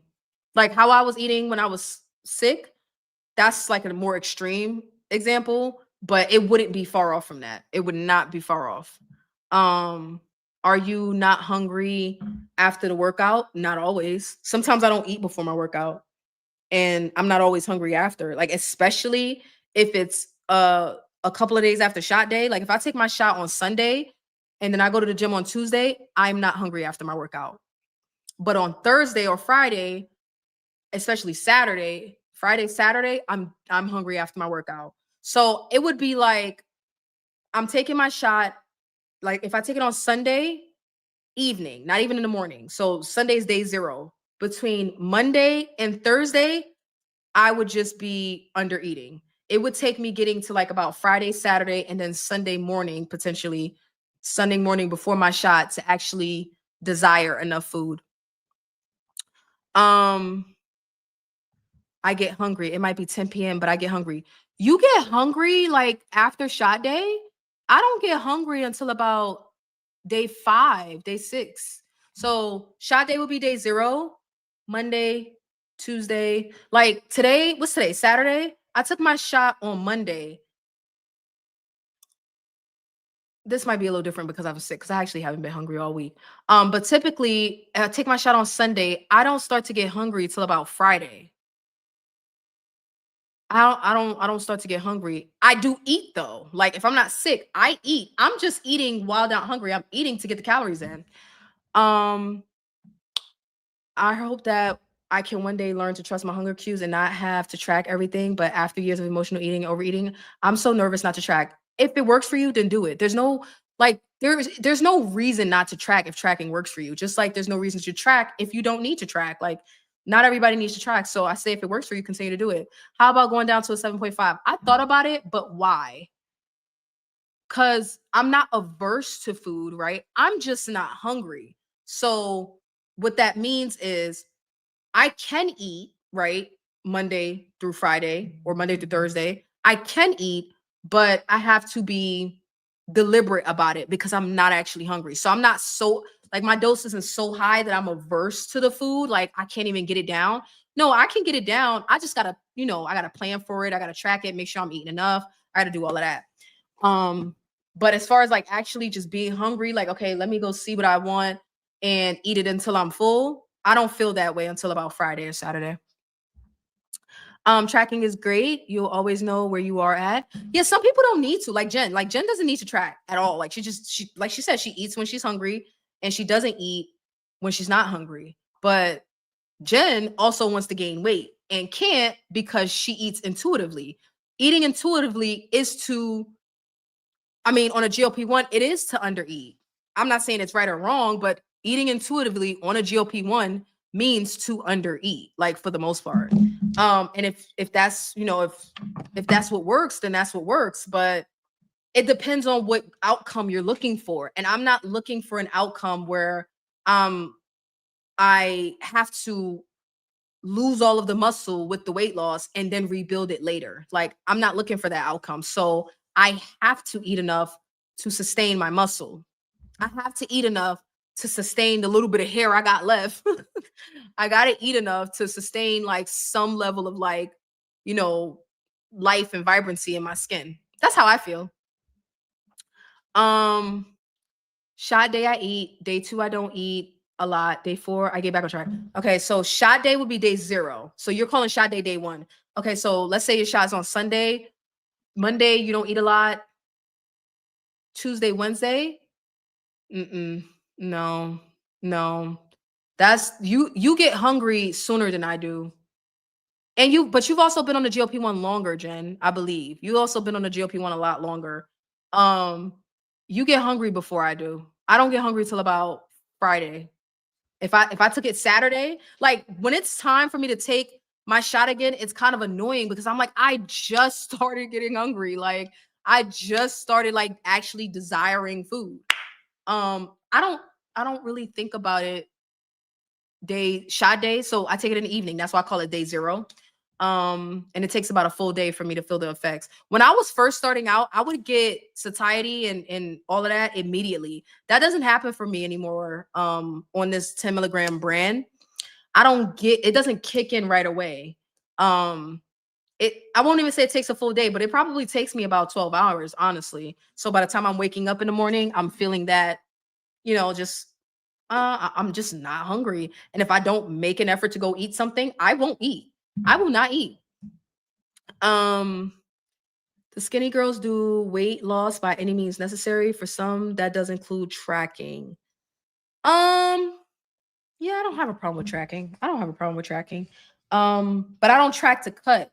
Y'all, wait, hold on. Back up. What's the deficit, people? Sweet Tea said to stay in the deficit. Kim is team deficit. Most people are going with let's go with the deficit. So, what's my deficit going into next week? Or do I not cut at all and just eat at maintenance? I'm gonna let y'all set up the experiment. I can afford a week of playing around. I'm gonna let y'all set up the parameters for my next week of eating. So we looked it up per the TDEE, per my height, gender, and age. I should be eating about 1,750 calories per day. That's if I do no work, no exercise, no nothing, right? We do know I work out. Okay. Because we can't properly track the calories from working out, that's why I don't talk about burning calories. Like, I don't care what the treadmill on the gym says, it's wildly inaccurate. Like, you may as well just ignore those machines. I don't talk about burning calories with exercise because there's no way to track the number of calories that you're burning unless you have some sort of super elite athlete level machinery that can track that. But the average person, I don't care what any app says or machine, the average person cannot track accurately how many calories they are burning from activities. So it's honestly not worth talking about. Like, there is no such thing as I'm going to go to the gym and burn 500 calories and you know that you went and burned 500 calories. There's no such thing as that. That does not exist. Nobody can track that. Nobody can track that. That's why I don't talk about it. So I do believe in exercise. I do know that activity burns calories, but there's no way to count it. So I don't even worry about that. I don't even worry about that. Whatever deficit you can consistently maintain, do that. The intranets say 500 calories. Okay, so 1,300. I can eat on shot day. I really don't want to lose anymore. Okay. When shopping, and can wear a 10 pants, a little loss, and 8 stretch. Okay. Going to talk to my doctor about trying to take my shot every 2 weeks. Or you can lower your dose. I mean, what dose are you on? Are you on the 2.5? So you're on the lowest dose. So it's like, I'm already on the lowest dose, so I can't lower. Okay. So Jen says 500 calories. So who thinks reasonably, I can cut 500. So we already asked this question, but now with all the context that we have, let's ask it again. Who thinks I can reasonably cut 500 calories, which actually puts me at 1250, So let's say 1300. Are we going with 1300? You're on 10. Okay. You may benefit from titrating down because you said you don't want to lose any more. So titrating down would, one, potentially open up the opportunity to eat a bit more so you can maintain your weight better. So you're not getting that, that appetite being crushed and causing further weight loss. Talk to your doctor. It might be a good option for you. Lord have mercy. Try taking my shot every 2 weeks. What a mess. Yeah, after day 10, it's all downhill. It's all bad. Day 10 is the max. Man. Consider titrating down. Okay. Taking your shot on time is more important, I think, than the actual dose, right? So what I mean by that is, if you were to titrate down but be able to take your shot on time, potentially that would be more effective than keeping the current dose but stretching it out so far. Because we have to remember, these peptides have a half-life, right? So they're meant to be taken on day 7 for a reason. Now, sometimes we take it a little later, sometimes we take it a little sooner, but for the most part, we want to be somewhere around that 7-day mark. Doubling that means the half-life of the medication before you take your next shot is going to be severely decreased. Like, it's going to be, the efficacy is going to be severely decreased. So you could be setting yourself up for some like crazy like yo-yo dieting. But talk to your doctor and see what they say. Really, Jen, hadn't thought about that. Okay, yeah, it's that can be rough. 10 is max for me. I would say cut 250, particularly if you're gonna be back to your normal workout schedule. Then reevaluate based on results and how you feel. Okay, so we got 500 and we got 250. Follow, sweet tea. Oh my God, you're so sweet. But no, girl. Follow your heartbeat. I personally have to be in at least a 500 calorie deficit and burn fat by moving in order to see loss on this phase in the meds. Okay. So sweet tea has to cut by 500. Internets, Jen says the interconnects say to cut by 500. Kim is thinking more so like be safe and start with cutting by 250. Okay, so half a pound. So but nobody wants me to cut 1,000 calories, right? Just to be clear. I am not following my heart. I am so sorry. I'm not following my heart. I need the science. We talking science. We not following hearts. Okay. I am going to be the guinea pig. Okay. We talking science, right? I want to know, people said the science was right. Y'all act like y'all don't understand why I'm picking on y'all. When we did that first stream, I did the poll, calories in, calories out. And I gave y'all options. And most of y'all said, yeah, it's science. Duh. Most of y'all said that. So, okay, I'm following this. Help me follow the science, people. Help me follow the science. We got 250, we got 500, we got 1,000. Nobody wants me to cut 1,000 calories, which is crazy work because I want to lose 2 pounds per week. But okay, fine, whatever. I'm just saying, like, help me follow the science. We ain't got to reinvent the wheel, especially if you have a bad relationship with food. Be careful with the 2 weeks. Yes. Be considerate of the half-life of the peptides. Day 7, I think it's about 50%, like it's at the 50% mark for the half-life. So pushing that an extra week, that can be rough. You would probably be better off titrating now, but of course, I'm not a doctor. Speak with your doctor. Because 2 weeks, this medication is not meant to be taken that way. And I think it's even like harder at the higher doses to take to stretch it out so far.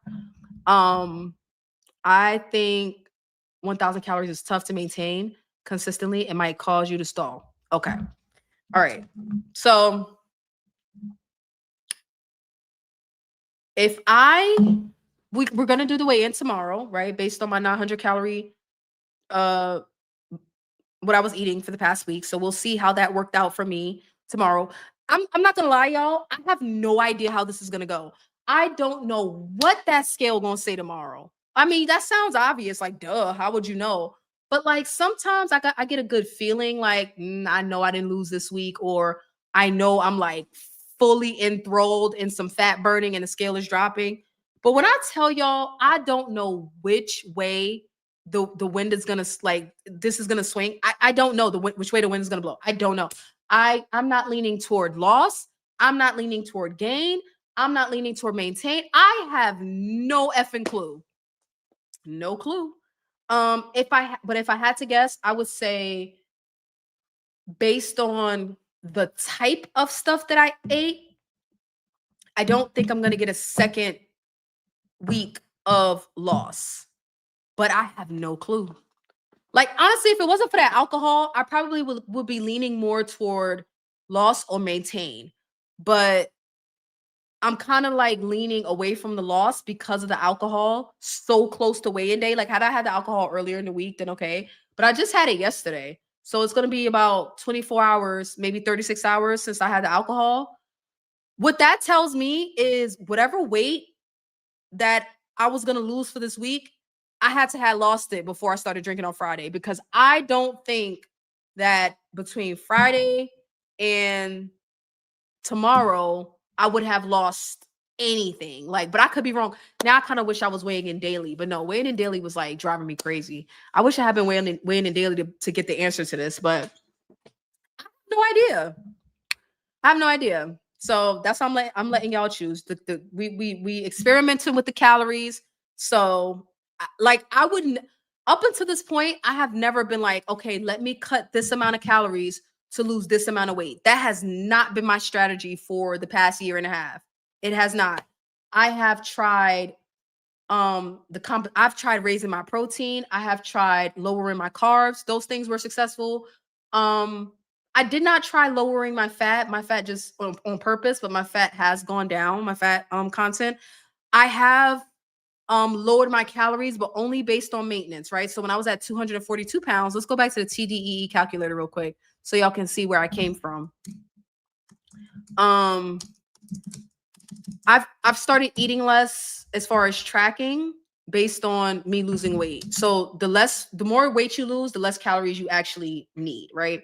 So 29, female, 5'3",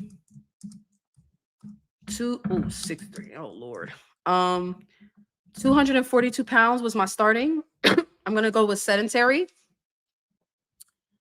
My maintenance was 2,100 calories, 2,150. What do y'all think about that? That's where I came from. So at my highest weight of 242 pounds, in order to maintain my weight, I needed to eat 2,100 calories a day.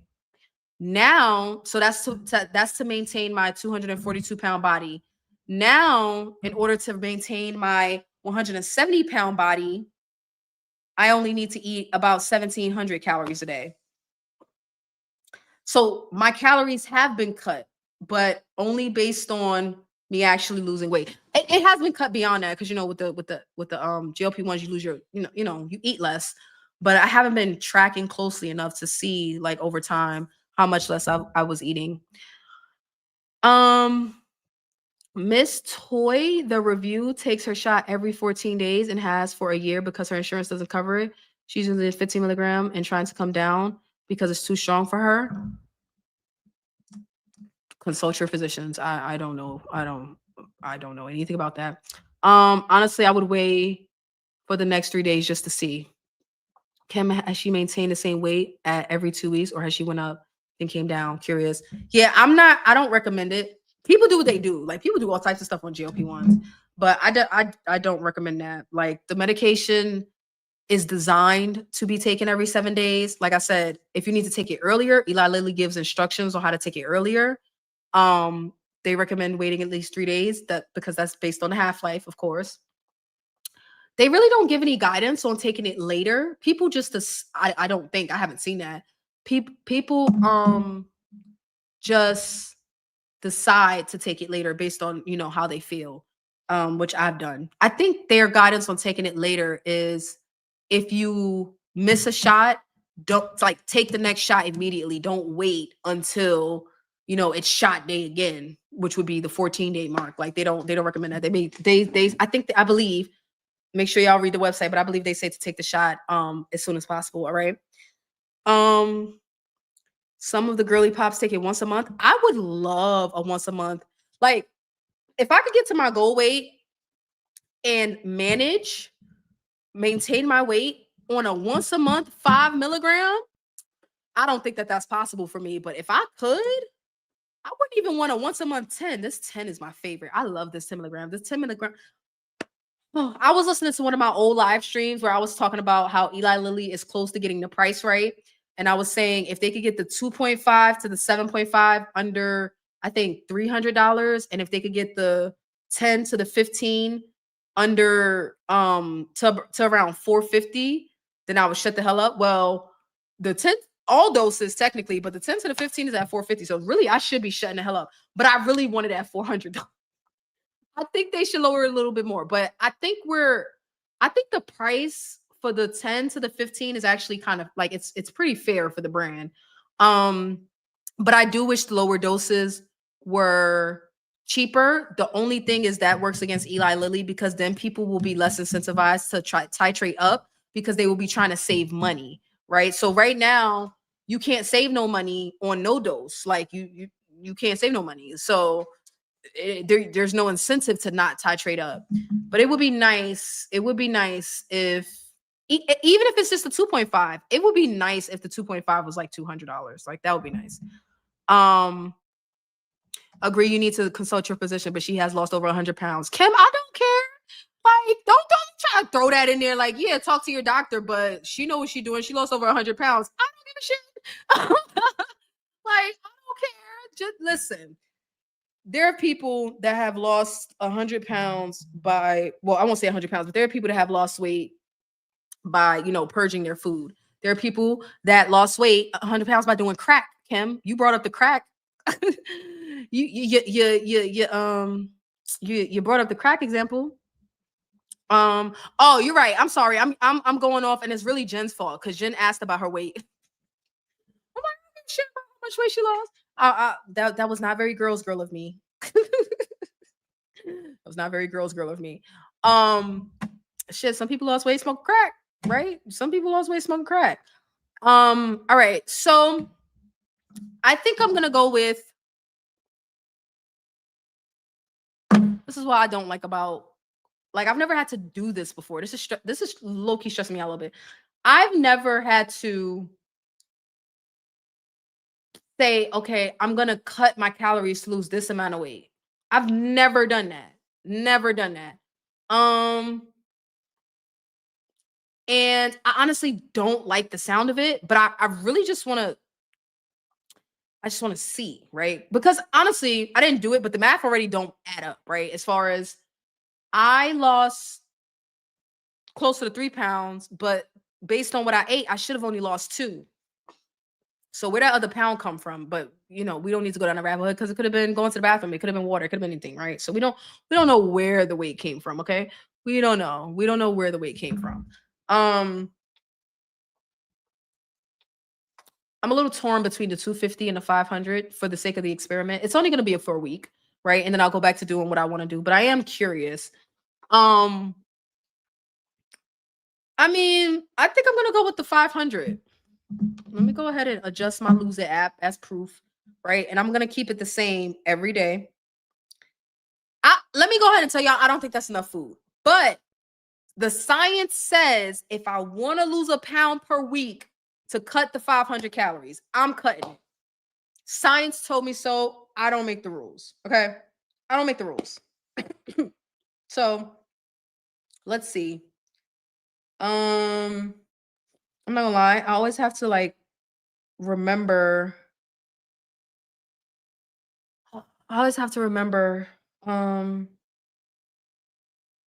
Activity weight. No, I want to lose. Oh, Lose It gives me a recommendation. So Lose It says to maintain 1760, 1750.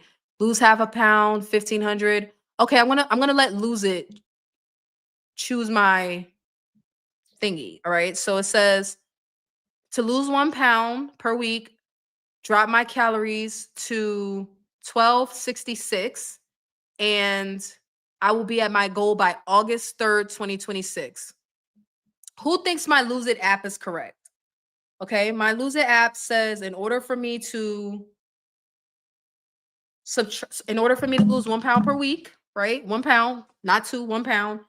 It subtracted 500 calories from my maintenance. So it put me at about 1,200, 1,250, something like that, just under 1,300.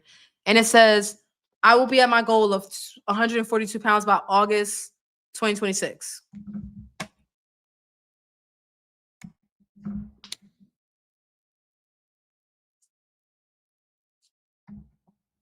Do we agree with the Lose It app, which is the same thing Google said?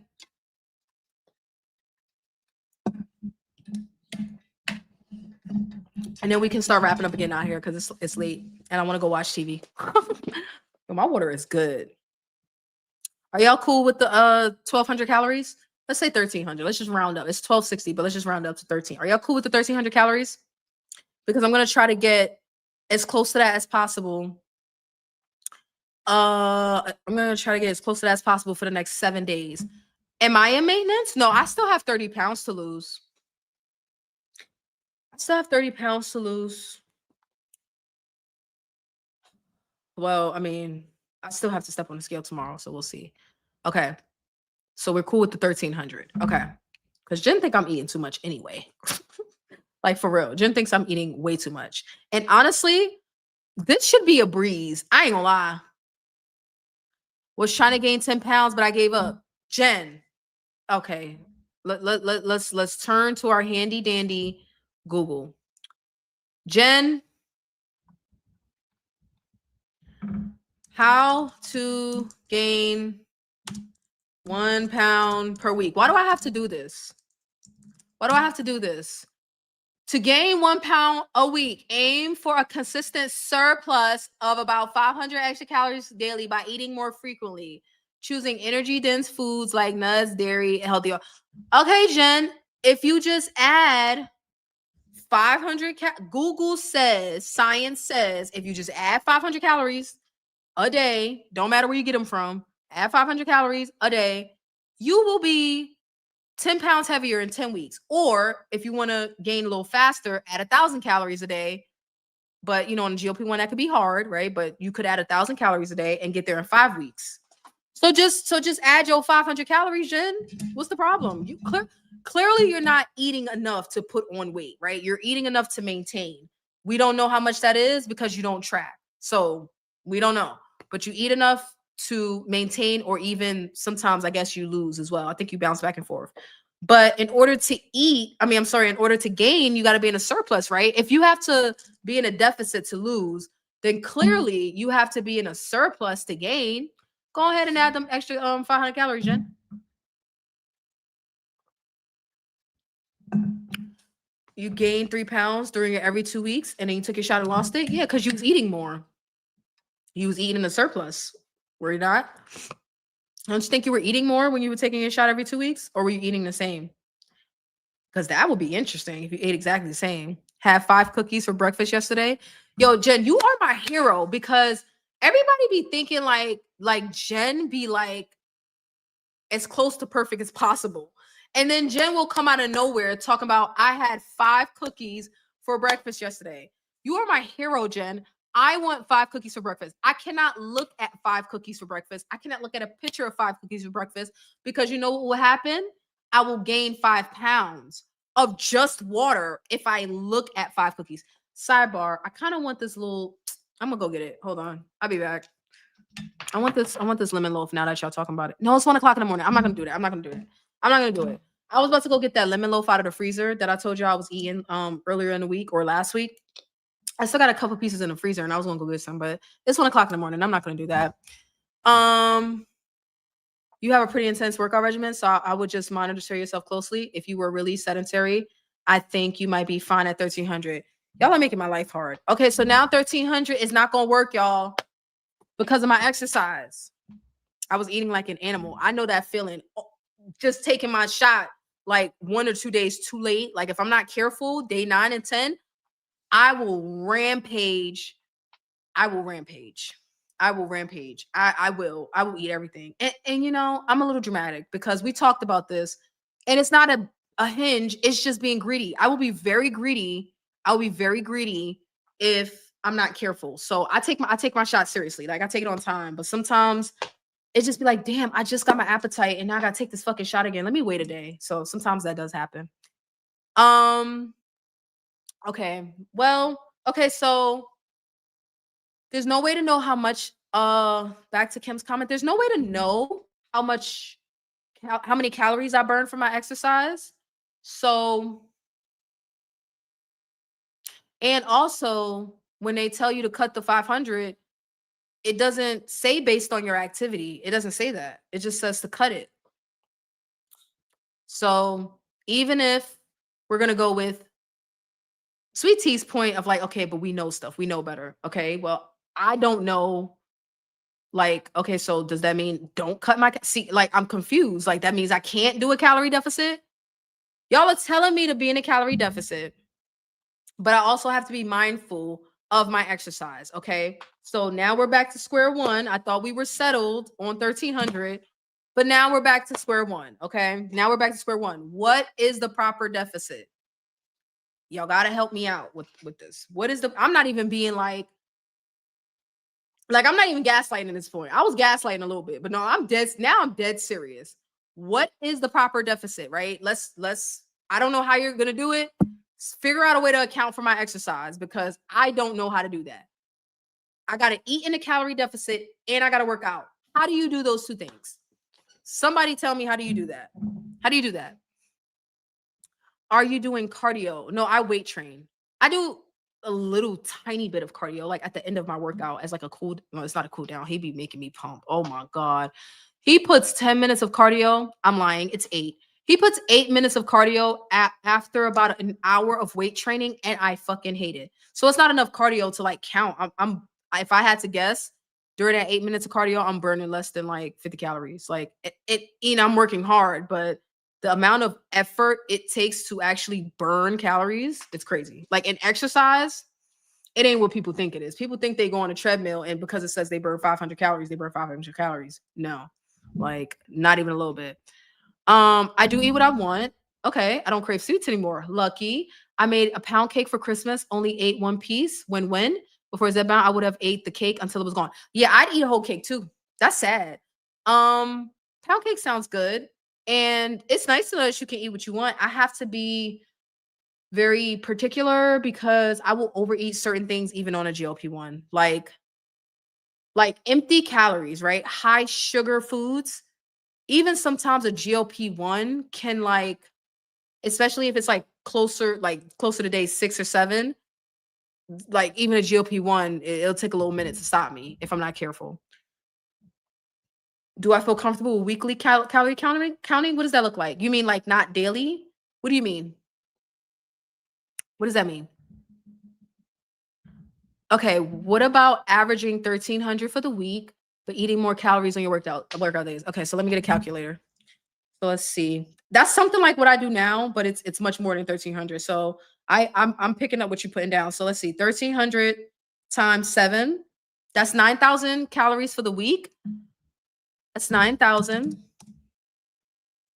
The only problem is there's a way to do this in the app, and to lose it app, now I got to learn it all over again. Like there's a way to allocate specific calorie allotments for particular days. Okay, so right now I do work out 5 days a week, but the days that I'm mostly concerned about are the weight training days, which is 3 days a week. So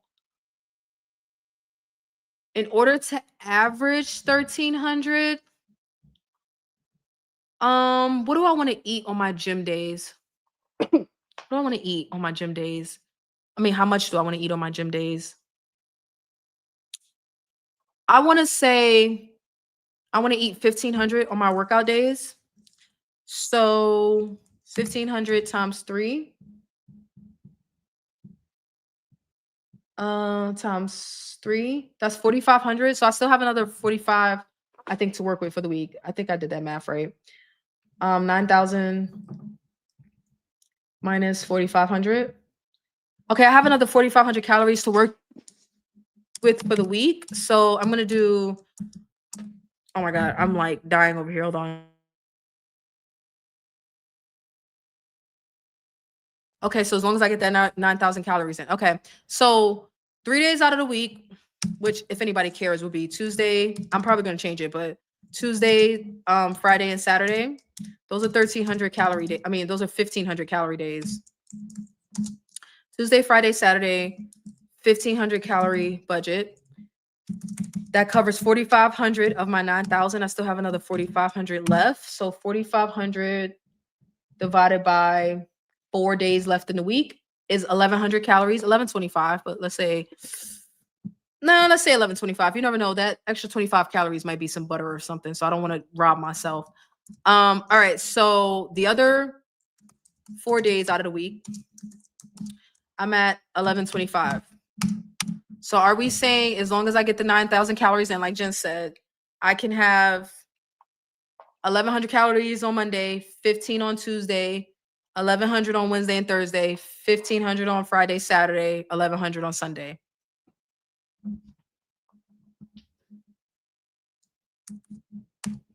What do y'all think?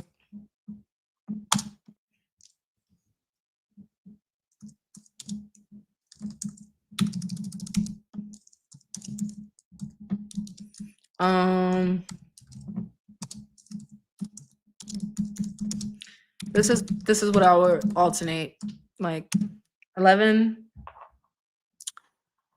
Sorry, it should have been a space. Oh God, can I remove this? Sorry, let's do this like this. 1125. 1125, 4 days, 1,500, 3 days per week. We're gonna be calorie cutting experts by the end of this. All right, that's what I came up with. That is based on Kim's recommendation of averaging 1,300 for a day for the week, but eating more on the workout days. What do y'all think? How? I'm so tired. What do y'all think? We can start wrapping up. We can start wrapping up. This is going to be my experiment. Actually, I'm so nervous about stuff on the scales. Oh God, I haven't had this much scale anxiety in a while. What do y'all think about the new calorie allotment?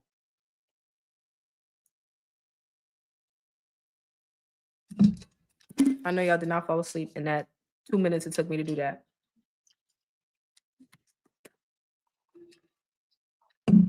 Actually, you know what? I can start planning out my meals now.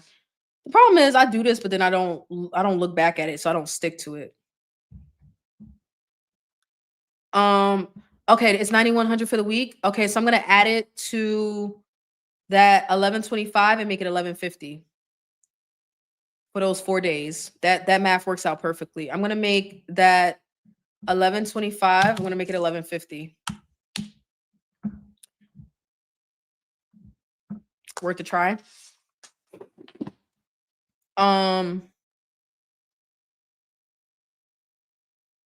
Lose it. Let's see if I can figure this out real quick. Oh shit. Nutrients, customize your nutrients. No. Budget, custom, edit. No, I want to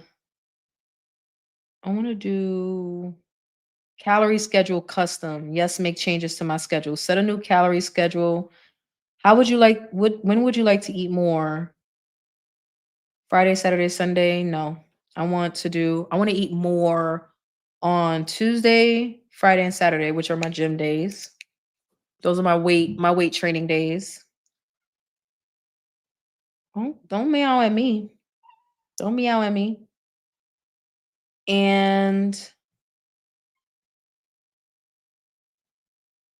they gave me an option of 1486 or 1571. The lose it at is a little tiny bit. You know what? I can set it myself. Don't worry about it. I can set it myself. Not that y'all are worried about it. I want to eat.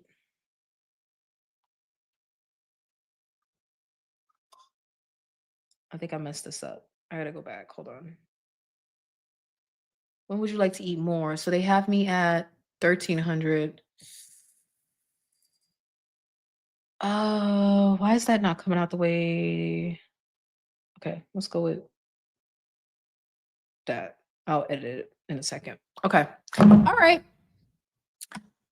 Okay, so now that I've beat y'all over the head with calories, we're gonna put it to the test. Why not? I have been taking forever and ever in a year to lose 10 pounds at a time. Gone are the days where I can get off 10 pounds in a month. I think those days ended after the 50-pound mark, honestly. Like after the 50-pound mark, everything just slowed down for me. So I'm going to, for the next 7 days, track my food again. And I will eat more on my weight training days and I'll eat less on the other days and see what happens. But I'm not going to change what I've been eating. The only thing that will change will be like, I haven't been eating as much fried food. Like I haven't been. And I don't have long until the new year starts. So yeah, the new year starts in the middle of the week, closer to the end of the week. So I got a couple more days if I still want to eat some fast food, but I mean, I may not. We'll see. Because last time, the day after I got off that stream, I had some KFC. So we'll see. You think we lost the newbies? They fell asleep. They don't know. They don't know we get down with 3, 4, 5 hour live streams. I don't know how we ended up at 3 hours and 45 minutes. We was just 2 hours in. What happened? Why did y'all let me talk this long? All right, so I'm gonna wrap up. But y'all, I'm scared to get on. Oh my God, I'm scared to get on the scale tomorrow. If you are a member, I'll post it for y'all first. Okay. I will post it for the members first. My weigh in, because I'm gonna take my weight as soon as I wake up in the morning and make sure I'm butt bookie naked. And I'm gonna get on the scale. But y'all, I'm scared. If that motherfucking scale says 175, like it's not the end of the world. It's just, oh my God, my weight has been fluctuating so much over the past couple of months. I keep ending up back at 175. Like I went to 176, 175, 174, 175, 173, 175. Now I've made it to 171. I made it to 171, y'all. If that scale says 175, I am literally going to blame the 4 drinks I had. I don't care what happened for the rest of the week. I am going to blame the drinks that I had yesterday. Okay, that's the end of it. That's the end of it. Okay, so I'll post. Let me show y'all something. Look at this cat. Look at this cat over here, over yonder. Can y'all see her? Can y'all see her? No, you can't. Hold on, there's a chair in the way. Hold on. Can y'all see her? That's Pinky. Pinky is being a spoiled fat cat right now, looking for attention. Okay, I'm sorry. That was weird. All right. So I'm gonna say goodnight to you guys. Good night to everyone. I'm glad to be back. I'm not gonna lie, y'all. I'm still recovering. It does not make no sense to be recovering for this long, but I am. I almost didn't make it on here tonight. But the fact that I was able to go out last night was a really good sign. If you want to see what I wore, I got all cutie. You can go to my community tab, give me a like. And the Skims with Skims in. By the way, Jen, I did buy the dupe, but that medium large did not fit me. I should have known when you said you bought a medium large for me to size up, but the sizing chart told me to buy a medium large. So the dupe didn't work, but I wore my Skims last night and I wore it for the whole night and it was comfortable and it didn't roll up until I was sitting for extended periods of time. Then I would stand up and it would be kind of like bunched up. So I think I do need a bigger size for extended wear, right? So good night, everyone. If you haven't already, please like the stream. Thank y'all for working through the calorie mayhem with me. I am not gonna chop the stream up. If I do, the only part I will chop up is my weigh-in. But I was just giving y'all a hard time the whole night. Okay. Oh, thank you, sweetie. I was just giving y'all a hard time, so I don't need to chop up 4 hours of me being difficult and gaslighting the hell out of y'all, right? So I love you all. I am really gonna try my hardest to be an adult and turn this weigh-in into a video because the last one was fun, but man, y'all, this is getting kind of difficult. All right, so I will see y'all. We will be back live next week, but make sure you keep an eye out and set your notifications so that y'all will know. Okay, Jen. So y'all will know about the weigh-in. All right. I'm here, but I can't stay in the chat. Oh, we're leaving, Michelle. We just had a calorie meltdown. Okay. Well, I did. Nobody cares what I'm talking about. Nobody cares what I'm talking about. I had a calorie meltdown. So it doesn't flatten my butt. My butt looked okay yesterday. I mean, okay for a butt that's already flat. You know what I mean? Like I've been working on it at the gym, so it's been giving me a little bit of something. But yeah. Oh, it's been great listening. Okay. Thank you, Michelle. Have a great night. Thank you, Kim, for being a good sport as always. I can't wait to see how this experiment goes because if it fails, I'm blaming you. Okay. I'm blaming you and Sweet Tea. All right. Good night, Jen. Good night, Sweet Tea. Good night, Kim. To both of the Kims.